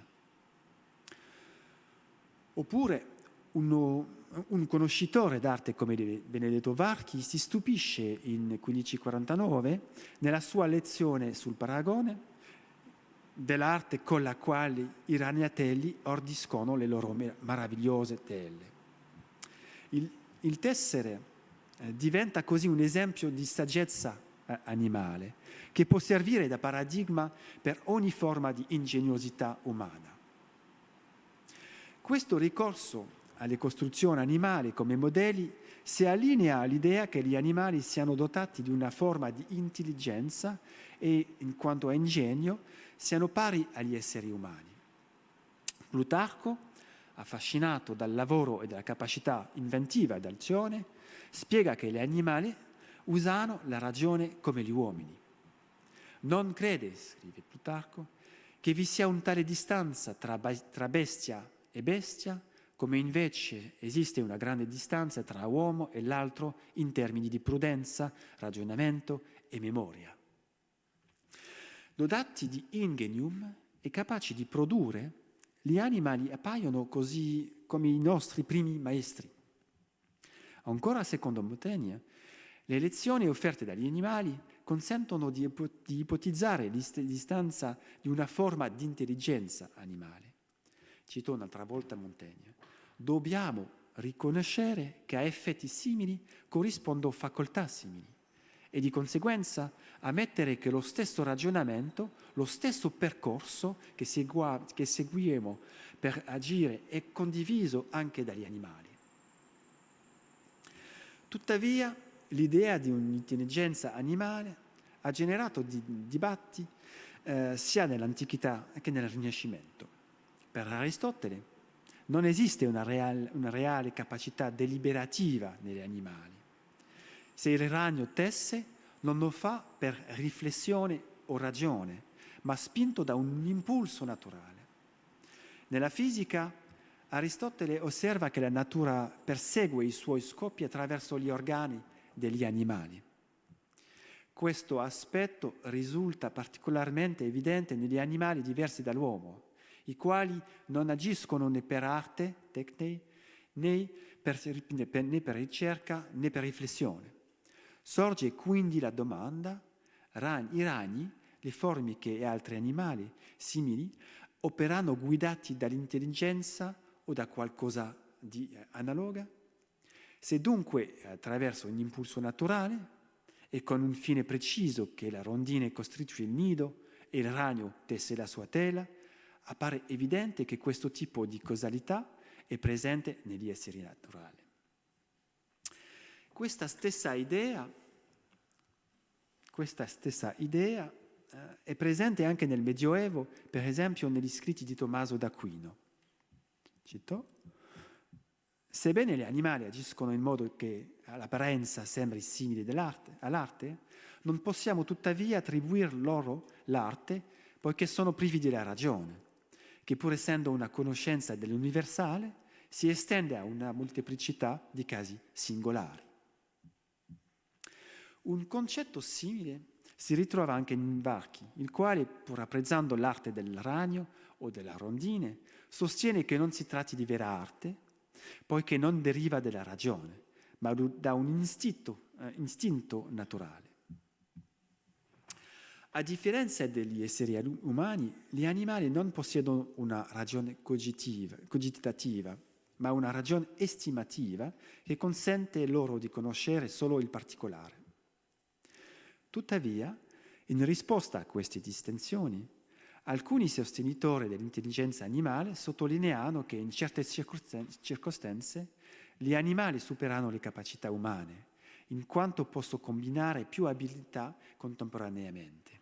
Ad esempio, secondo Filone, il ragno possiede una superiorità tecnica sugli esseri umani, poiché è in grado di filare e tessere, Due operazioni che gli uomini di solito separano. Prendendo una materia grezza come fosse lana, il ragno la modella con grande abilità e arte. Inizia affilandola finemente come se fosse con la mano, poi stendendola e intrecciandola, filando e tessando con una tale maestria che riesce a creare una vera e propria opera d'arte. Vi è un'altra meraviglia nel ragno che i sarti non riescono a imitare, poiché separano le loro tecniche. Chi si occupa di filare non tesse e chi tesse non fila. Inoltre il ragno fa da sé tutto ciò di cui ha bisogno. Nonostante le riserve di Aristotele e di alcuni dei suoi seguaci, queste riflessioni sull'ingegnosità animale creano le condizioni per trasformare il ragno in un modello positivo. Ma come si fa dalla filosofia naturale e dalla teoria dell'arte alla pratica? E ancora, come il ragno e Aracne diventano figure esemplari nell'ambito artistico? A mio avviso è l'uso della metafora e il ricorso all'analogia a rendere possibile questo passaggio. L'intreccio dei registri filosofici, poetici e artistici, attuato attraverso l'immagine, intesa come figura retorica, mette in evidenza la continua interconnessione del mondo e rivela somiglianze che trascendono le differenze. L'immagine metaforica, come osserva Hans Blumenberg in Paradigmen zu einer Metaphorologie, agisce quindi come un rimedio a un'impasse logica. Cito, le metafore possono essere considerate come dei residui, delle tracce nel percorso che va dal mythos al logos. In questo senso esse segnalano il carattere provvisorio, nel senso cartesiano, della situazione storica della filosofia, che si confronta con l'idealità regolatrice del puro logos. Tuttavia, da un'altra prospettiva e in modo puramente ipotetico, le metafore possono anche costituire elementi fondamentali del discorso filosofico che non si riducono semplicemente all'autenticità o alla logica. Il capovolgimento avviene innanzitutto nel contesto letterario. Come ha osservato Sylvie Balestra-Puech nel suo studio sul mito di Aracne, il tessere è, fin dai tempi di Omero e dei lirici greci, una metafora privilegiata per la creazione poetica. Questa metafora si fonda, in particolare, sulla somiglianza tra il telaio e la lira, e più specificamente tra la navetta e il plettro, il cui movimento in greco è espresso dallo stesso verbo. Su questa base, non solo la disposizione, la tessitura e l'assemblaggio poetici potrebbero apparire simili al tessuto aracneo, ma anche la scrittura, nella sua stessa struttura, potrebbe avvicinarsi all'opera del ragno. Il libro di modelli calligrafici dell'umanista e segretario imperiale Georg Bocskai, illustrato da Joris Hofnagel tra il 1591 e il 1596 per Rodolfo II, offre un esempio significativo di questo legame tra tecne animale e tecne umana. Osservando alcune di queste tavole, si ha l'impressione che il ragno stia letteralmente tessendo il testo. Nella tavola che rappresenta una fanciulla, un insetto immaginario, un tulipano, un ragno e una pera, Hofnagel equipara il lavoro del ragno a quello dell'uomo. Sospesa a un filo che si collega all'ultima parola sanitatem, il ragno sembra aver appena completato la sua tessitura. In questo modo la scrittura diventa simile a un filo che attraverso intrecci, nodi e incroci si snoda da parola a parola, dando alla lingua la sua struttura. Come il ragno in movimento, lo scrittore tesse e conquista lo spazio della pagina, facendo scorrere la sua piuma sulla superficie del foglio e costruendo gradualmente una rete, una tela di parole destinate poi alla lettura. Questa operazione di tessitura della scrittura si fonda, come è noto, sull'etimologia del termine testo, textus, che deriva dalla stessa radice di tessere, texere. Tale parola rappresenta infatti un esempio paradigmatico del passaggio di significato tra diversi ambiti esperienziali e del processo di normalizzazione della metafora. L'immagine della scrittura, come atto di tessitura, si è progressivamente dissolta, facendo sì che nel linguaggio comune il termine testo indichi semplicemente l'insieme di lettere e parole scritte. Oltre ad assimilare l'operazione naturale e artificiale realizzate in queste pagine, l'uso del ragno in alcune illustrazioni di Hofnarrel sembra anche suggerire una certa artificialità nell'azione naturale, ben lontana del semplice istinto evocato da Aristotele e Varchi. Nella tavola che rappresenta farfalle, falene, ragni e margherite inglesi, il ductus o il tratto della linea definisce con precisione la forma delle lettere, conferendo uno stile distintivo alla scrittura calligrafica. Così, immaginariamente, all'origine di queste scritture, il ragno sembra possedere uno stile o una maniera che gli sono propri. Secondo l'illustratore, il ragno avrebbe la capacità di variare le forme della sua tessitura e quindi il suo lavoro non sarebbe meccanico, come solitamente si pensa, ma inventivo e creativo. Come evidenziato da tutti i naturalisti fin da Aristotele, il ragno tesse la sua tela con un scopo ben definito: catturare le prede. Per sorprendere la preda, infatti, può adattarsi alle circostanze e all'ambiente in cui si trova, privilegiando forme irregolari per creare una trappola infallibile. Questa idea è nuovamente messa in scena da Hofnarrel, qui in questa illustrazione, fanciulla, rosa francese, castagna spagnola e ragno. Il ragno sfrutta l'ambiente circostante per tessere la sua tela, disponendo i fili tra gli interstizi. Ad esempio, legandoli al gambo di una rosa selvatica o alla buccia di una castagna, il tutto per sorprendere gli insetti che tradizionalmente costituiscono il suo nutrimento. Questo lavoro, che nasce come frutto di un'intelligenza naturale, si trasforma in un inganno di natura artistica quando si estende all'ambito del testo. Il ragno che tesse qui le sue parole non fa che tendere una trappola al lettore. La schizze o cesura della scrittura riproduce il tremoglio di una tela di ragno che vibra a seguito della cattura. Il lettore osserva il testo come farebbe con una tela. Legge il suo sguardo, resta intrappolato nelle maglie della scrittura.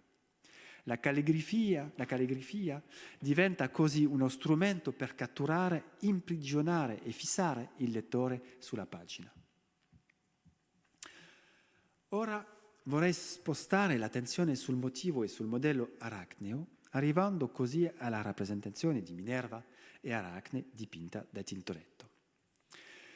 Quest'opera sembra infatti offrire una rielaborazione del mito che valorizza l'ingegnosità manuale dell'arte. Il dipinto, oggi conservato agli Uffizi, fu probabilmente realizzato per la volta di una delle sale di rappresentanza di un palazzo veneziano nella seconda metà del Cinquecento. Esso rappresenta Aracne a destra e Minerva a sinistra in una configurazione del tutto originale, poiché le pose delle due eroine non corrispondono a nessun passaggio preciso del testo ovidiano. Minerva, raffigurata giovane e non anziana, non rispecchia la prima parte della storia. Inoltre, non essendo né intenta a tessere né a punire la sfortunata tessitrice, Minerva si discosta sia dall'episodio della rivalità che dal momento finale della punizione. Inaspettatamente, Minerva osserva sbalordita il lavoro in corso della giovane dea, Lidia. Questa trasformazione della conflittualità tra Minerva e Aracne suggerisce che la scena, oltre alla sua valenza morale, doveva costituire anche un terreno per una riflessione metapittorica. A mio avviso, questa originalità iconografica è il chiaro segno di un coinvolgimento personale di Tintoretto, che probabilmente rifletteva le connessioni tra la sua condizione e quella di Aracne. Infatti, Tintoretto non poteva ignorare i dettagli del racconto ovidiano, né restare indifferente al modo in cui il poeta descrive le origini di Aracne all'inizio della sua narrazione. Cito: né il luogo né la nobiltà della sua nascita, scrive Ovidio, avevano reso Aracne celebre, ma piuttosto il suo talento. Suo padre, Idmone di Colofone, tingeva lane che imbeveva con la porpora di Focide. Sua madre era morta, ma anch'essa proveniva dal popolo, condividendo la condizione del marito. Tuttavia, nella città della Lidia, Aracne si era fatta un nome grazie al suo lavoro, nonostante la modestia delle sue origini e del luogo in cui abitava. Figlia di un tintore, la talentuosa tessitrice potrebbe essere vista come l'alter ego femminile di Tintoretto, perché anche Jacopo Robusti era figlio di un tintore. Come lei ha saputo elevare le sue modeste origini attraverso il suo straordinario talento. Con l'adozione del soprannome di piccolo tintore, Tintoretto ha costantemente rivendicato con orgoglio la sua genealogia e la sua appartenenza alla classe artigiana. Nel Miracolo dello schiavo, ad esempio, Tintoretto firma la sua opera con l'iscrizione Jacomo Tentor, enfatizzando l'analogia tra l'arte della pittura e quella della tintura, collocando la sua firma tra due espressioni del suo talento di pittore e tintore, ovvero tra una figura vista di spalle, vestita di una porpora rossa, e un'altra con una cotta di maglia dai 1000 riflessi. Tintoretto sfida le rivendicazioni nobiliari di alcuni dei suoi contemporanei maestri del disegno. Lo fa evidenziando il fondamento manuale e tecnico della pittura, che nel Miracolo dello schiavo, come in Minerva e Aracne, si realizza attraverso l'intreccio sottile di pennellate e tonalità. Visti da un'ingiusta distanza, questi intrecci creano l'illusione di un passaggio fluido, di una continuità impercettibile tra i colori. Queste stesse finezze sono quelle che Ovidio mette in evidenza quando descrive il lavoro di tessitura di Aracne dal verso 71 al verso 78. Cito: le ombre di una leggera differenza, in cui brillano 1000 colori diversi, ma il passaggio stesso inganna l'occhio che osserva, tanto che ciò che tocca sembra essere lo stesso. Tuttavia gli estremi sono distanti. Nella Minerva e Aracne, questa rivendicazione della maestria tecnica sembra manifestarsi anche attraverso il parallelismo tra la tela del ragno, quella tessuta da Aracne e quella dipinta da Tintoretto, tutte disegnate in italiano con lo stesso termine, tella. Questo gioco di equivalenza può essere suggerito nel modo in cui Tintoretto rappresenta la tela tessuta da Aracne e quella del ragno, che si vede a destra. Spero che si veda. E questa tela è posizionata tra il palo destro del telaio e il bordo destro del cornice, benché quest'ultima sembri essere stata ridimensionata. Entrambe, infatti, appaiono parallele al piano dell'immagine e sembrano adattarsi perfettamente alla superficie della tela dipinta. Inoltre, sebbene oggi non sia più visibile in modo diretto, lo stato materiale della tela e la sua probabile collocazione su un soffitto suggeriscono che la pittura di Tintoretto fosse originariamente di forma ottagonale, come sostengono Schulz e Tempestini. Poiché questa forma ricorda quella delle ragnatele orbitali di molte specie di ragni, possiamo allora ipotizzare che questa scelta di Tintoretto gli abbia permesso di concepire il dipinto come un'opera che richiama la struttura della tela di un ragno.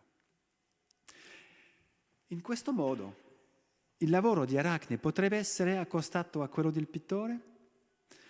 Come osserva Ovidio nella sua descrizione, Arachne tesse storie che non hanno nulla da invidiare alle composizioni pittoriche più complesse. Ilic et lentum filis inmititur aurum et vetus, in tela deducitur argumentum. Là sono inseriti fili d'oro e resistenti e un racconto antico e tessuto nella tela. E più avanti nel suo racconto il poeta qualifica addirittura la tela come un'opera pittorica, opus pictas. Non illud palas, non illud carpere livor possit opus. Doluit successu Flavi Pirago et rupit pictas. Non può Palade né l'invidia intaccare quell'opera. La bionda fanciulla soffrì per il successo e strappò la pittura. O ancora, seu pingebat acqu, oppure dipingeva con l'ago. L'idea che la produzione di una storia pittorica possa essere paragonata al tessere trova conferma nella tradizione umanista e artistica. Nel De Claribus Mulieribus, ad esempio, Boccaccio paragona la tecnica di Arachne a quella di un pittore che maneggia il pennello. Alcuni sostengono che nel suo tempo Arachne fosse la più esperta nell'arte del tessere e che fosse così abile da fare con le sue mani, il filo, il telaio e gli altri strumenti necessari, ciò che un pittore fa con il pennello. Oltre a questi accostamenti letterari, il legame tra il tessere e la pittura è principalmente suggerito dalla presenza nel dipinto di Tintoretto di figure mitologiche che emergono della striscia di tessuto tenuta e lavorata da Arachne. Le figure che osserviamo, che si tratti di Minerva, Arachne o delle ninfe spettatrici che agiscono come specchi della nostra stessa condizione di spettatori, sono tutte simili alle figure tessute dalle giovani donne. In entrambi i casi la figura emerge da un intreccio e da una sovrapposizione di colori. La pittura e la tessitura risultano quindi comparabili. Ma Tintoretto non si ferma qui. Per sottolineare la nobiltà di questa pratica, nonostante il suo carattere manuale, sceglie di vestire Minerva con un abito porpora. Questo colore richiama alcuni versi di Ovidio. Innanzitutto la porpora del padre di Arachne che, citò, tingeva le lane che imbeveva con la porpora di Focide. E poi, citò ancora, la porpora tinta nei bronzi di Tiro, con la quale la giovane Lidia tesse il suo arazzo. Poiché si tratta di un pigmento molto costoso da produrre, la porpora era un segno di distinzione suprema, riservato quindi ai potenti, agli dei e alle cariche più elevate. Di conseguenza, sebbene Arachne sia forse un po' troppo sicura del suo talento, quest'ultimo le consente comunque di mettersi al servizio dei grandi e di guadagnarne il riconoscimento. Alcuni artisti hanno messo in evidenza la superiorità tecnica di Arachne. Nel 1560 circa, quando Battista Franco rappresenta il confronto tra Minerva e Arachne, è chiaramente la tela di quest'ultima a essere riconosciuta dalle ninfe come migliore. La morale? Non importa che l'artista sia meno nobile dei suoi committenti, se ha talento diventerà indispensabile. Sylvie Balestra-Puech, nel suo studio sul mito di Arachne, ha dimostrato che Ovidio probabilmente ha costruito il suo racconto per criticare i potenti, in particolare Augusto, che non riconoscevano la libertà degli artisti e l'indipendenza del loro lavoro poetico. Nel poema di Ovidio, il riconoscimento del talento di Arachne non dipende dalla sua discendenza nobile, ma dall'arte, che è l'unica in grado di trasfigurare le condizioni sociali di una persona. Tintoretto celebra il riconoscimento del talento e della libertà dell'artista, distaccandosi non solo dal racconto ovidiano, come già osservato, ma anche enfatizzando gli effetti straordinari del lavoro di Arachne. Minerva è raffigurata in un'attitudine meditativa, con la testa appoggiata sulla la mano sinistra, un gesto che esprime riflessione e introspezione. Questa posa, che richiama quella dell'umanista intento a osservare la mosca intrappolata nella tela del ragno nella commedia di John Heywood, The Spider Being Returned to the Fly, si colloca nella tradizione iconografica della meditazione intellettuale e della malinconia. Nel dipinto di Tintoretto, Minerva osserva e ammira, bocca aperta, l'opera in corso, elevando così il lavoro tecnico al rango di attività capace di generare conoscenza e stimolare la curiosità intellettuale. La creazione artistica diventa degna di ammirazione poiché riesce a soddisfare sia i sensi che l'intelletto. Vale inoltre la pena ricordare che Arachne e il ragno sono stati spesso utilizzati come simboli dell'ingenium pratico, quella particolare forma di intelligenza che si manifesta nel processo creativo.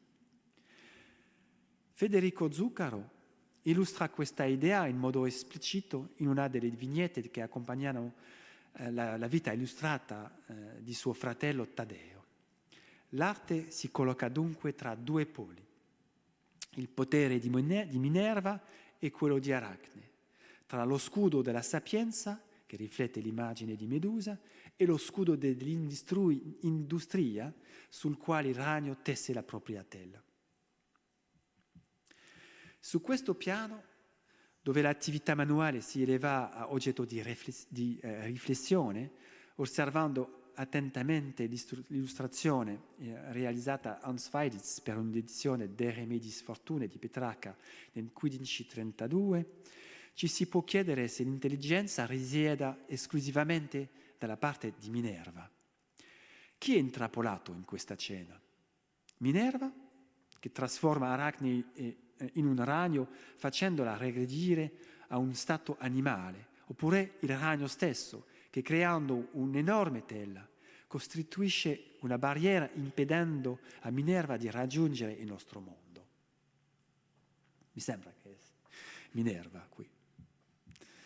Infine, osservando nella sala del collegio di Palazzo Ducale la figura dell'industria, qui raffigurata da Veronese come una giovane donna che contempla una ragnatela che si staglia sull'azzurro del cielo, si potrebbe forse affermare che il lavoro di tessitura si elevi al rango di quelle idee in cui l'intelletto può addentrarsi.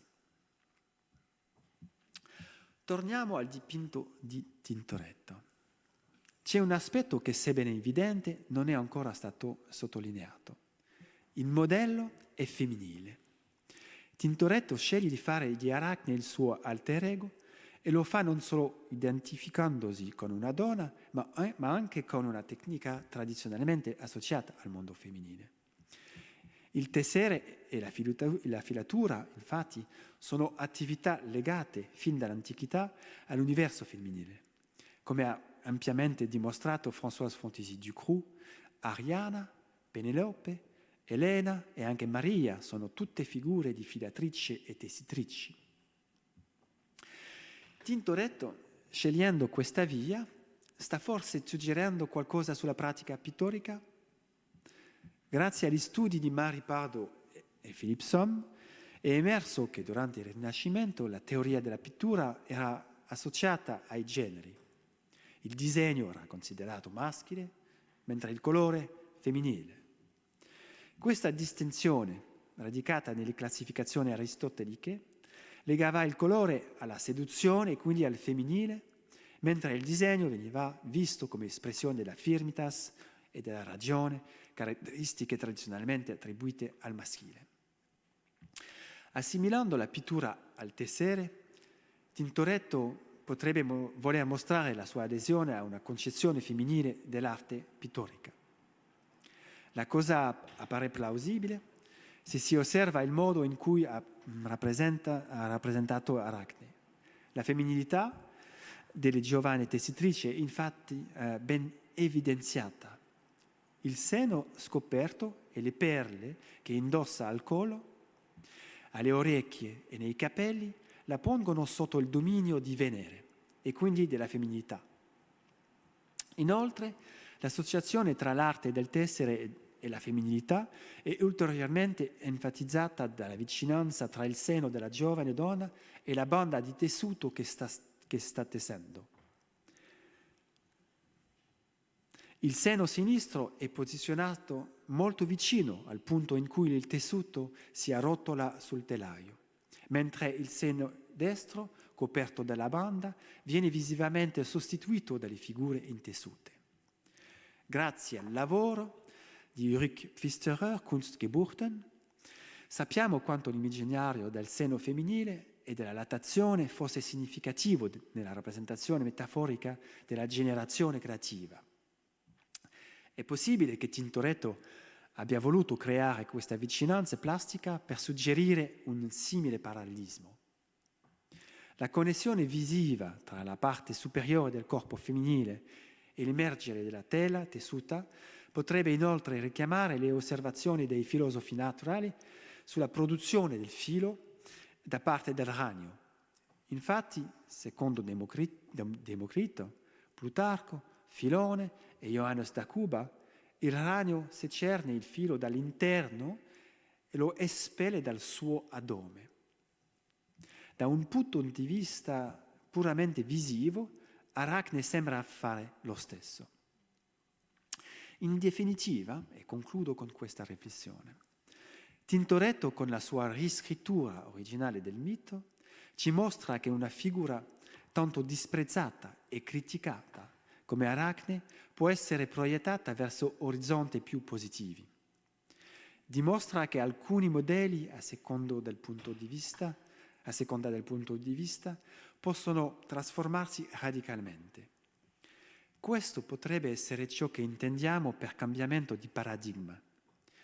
Ciò che crediamo di sapere su un'epoca, su un modo di fare o pensare, nasconde spesso altre sfaccettature, altre ragioni pronte ad essere interpretate.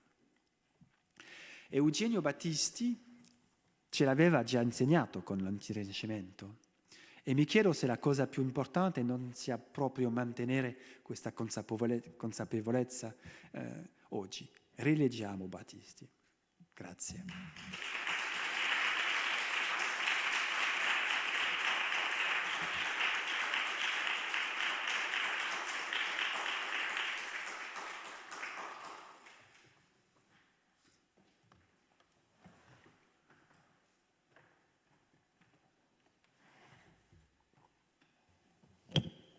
Grazie Jeremy, grazie anche al professor Gentili che spero sia ancora collegato con noi. Non abbiamo moltissimo tempo perché appunto gli argomenti erano talmente densi e importanti che meritavano tutto lo spazio che giustamente si sono conquistati, e io lascerei subito la parola al pubblico per sapere se ci sono domande o riflessioni su quanto abbiamo ascoltato.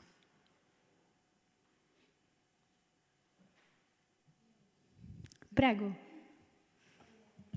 Attenda giusto un secondo che arriva il microfono. Buongiorno, sono Camilla Pietrabissa, lavoro qui allo UAV a Ca' Foscari e grazie mille per questo intervento. La mia domanda è per lei.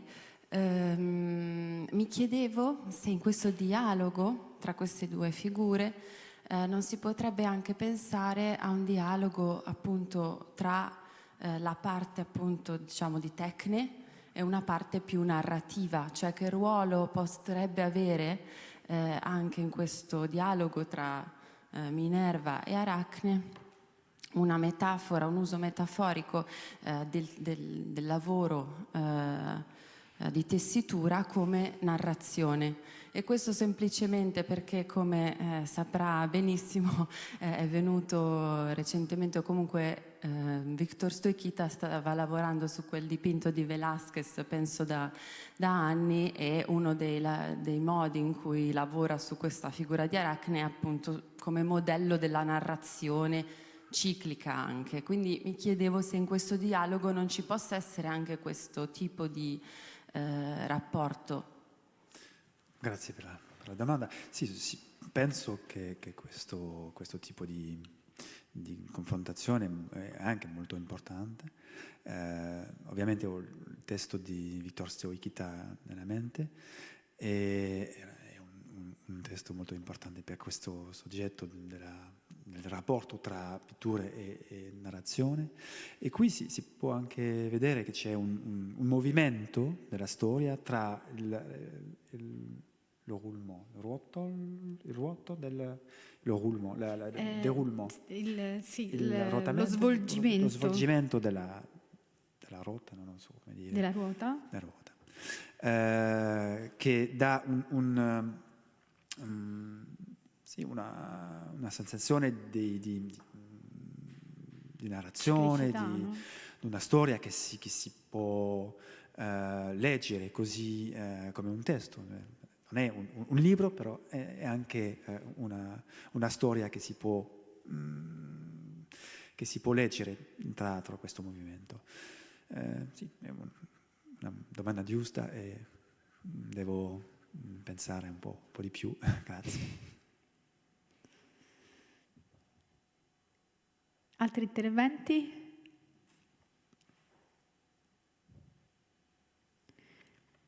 Non siate timidi perché abbiamo poco tempo.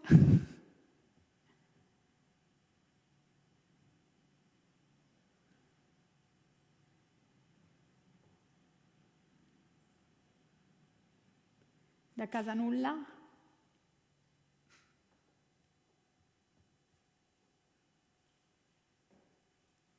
Non c'è discussione o domande. Voglio salutare Augusto perché fa un tempo che non ci siamo veduti. Sono molto, molto contento di vederti. Ciao Augusto. Non ti sento. Ciao Ciao Jeremy. Augusto. Grazie per la tua presentazione, molto interessante. Alla prossima. Non si sente. Ciao Jeremy, ciao. Ciao. Mi senti o no? Sì. Ti abbiamo Sì, ti abbiamo sentito? sentito, sì. Assolutamente sì.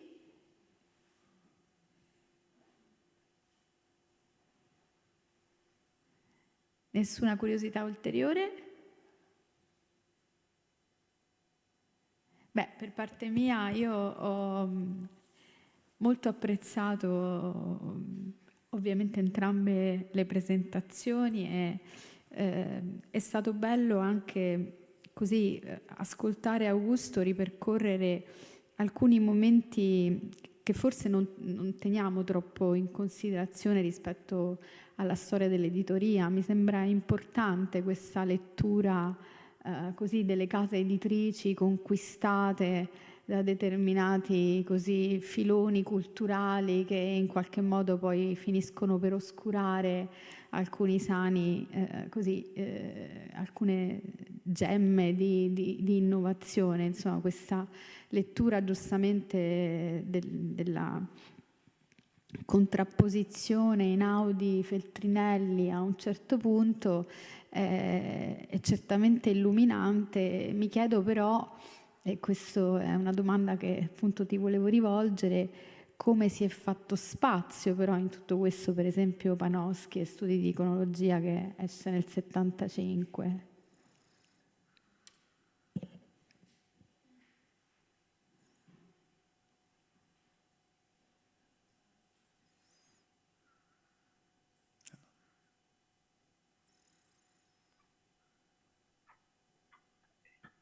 Ecco, adesso ti sentiamo, Augusto.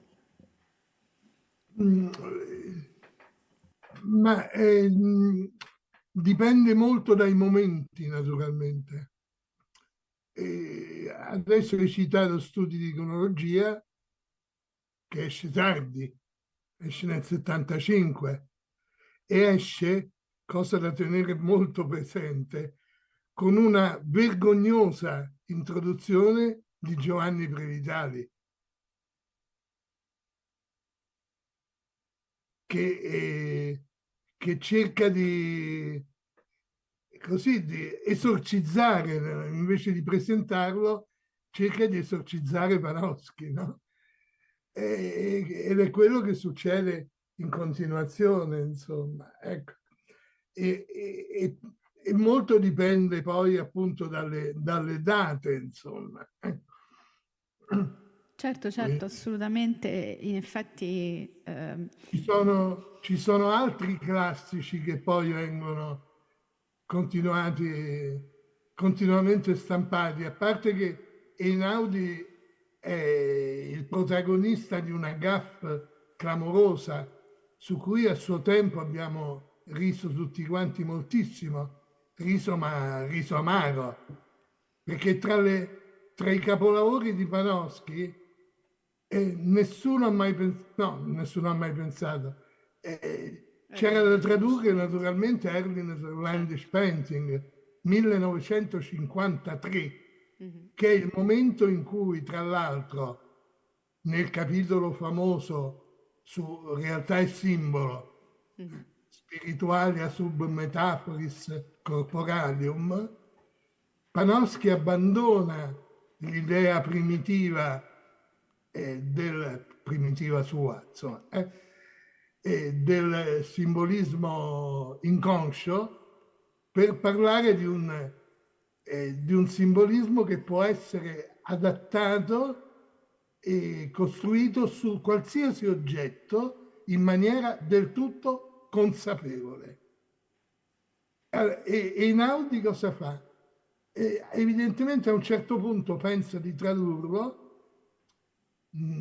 e in un risvolto di copertina, non sono sicuro di quale libro, ma forse proprio di Studi di iconologia, nel risvolto di copertina dice allora di prossima pubblicazione la pittura primitiva la pittura fiamminga dei primitivi.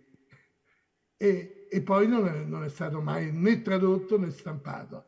Aveva cominciato a tradurlo per suo divertimento un altro enciclopedico che conosciamo molto bene io e te, cioè Michele Di Monte, ma non credo che abbia mai finito.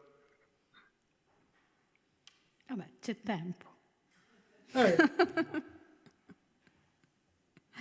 Grazie Augusto, sì, senza dubbio una lettura interessante. Forse c'è da dire che certi, diciamo, classici, o meglio, certi autori divenuti ormai classici erano quasi inevitabili, era davvero, insomma, una censura pesante quella di ignorarli. Magari se ne potevano ignorare alcuni volumi, altri forse era più difficile e imbarazzante, ecco.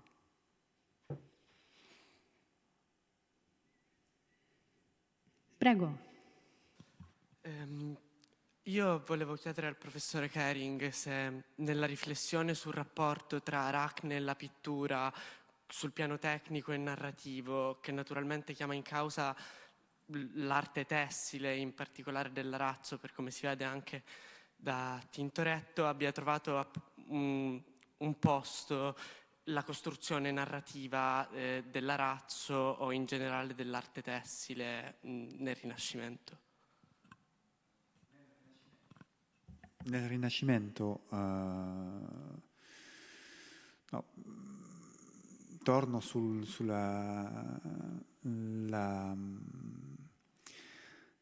studio di Vítor Stojkica su las hilanderas del Velázquez. E lui ha fatto un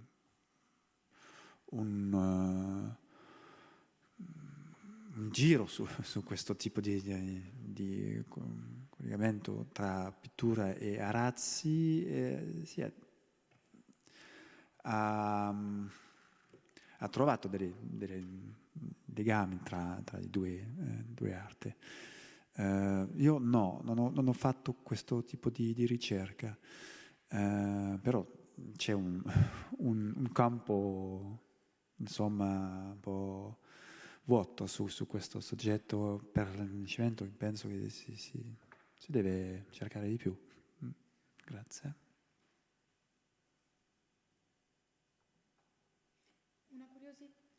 Una curiosità, Jeremy, tu hai accennato alla ipotesi che il dipinto di Tintoretto fosse in origine di formato ottagonale, giusto? Mm-hmm. Ed è una... Non è la mia ipotesi, Okay, è una cosa che ho letto. Sì. Non abbiamo, se non ricordo male, non abbiamo nessuna, come dire, ipotesi di committenza o di luogo dove questo dipinto dovesse essere collocato in origine. C'era questa idea che questo dipinto era nel Palazzo delle Rose, Donna delle Rose. però non è stato confermato da recente, non lo so. Una bella tesi. È una tela un po' così Potrebbe dare. mal Così, studiata. mettiamo nel cassetto una bella Sì. tesi, no? Invece di laurea sarebbe una bella cosa, sì, certo. Bene. Domande? Riflessioni? Ok, e allora io salutando le mie colleghe Emanuela e anche Martina Frank che ci stanno seguendo a distanza, vi ringrazio per la partecipazione, ringrazio moltissimo Jeremy Kering e Augusto Gentili per averci regalato questi importanti interventi e vi do appuntamento al 27 febbraio per il prossimo seminario. Vi ricordo che tutti i seminari da ora in poi, se non sbaglio, si svolgeranno nella sala Aula 1 delle Tese. No, mi sto sbagliando, quindi il prossimo siamo all'Aula Berengo e poi ci spostiamo alla sede di Zattere. Quindi prossimo seminario ancora qui in sede centrale Aula Berengo, quindi piano di sotto, e poi ci vediamo alle Zattere. Grazie di tutto e buona serata. Grazie.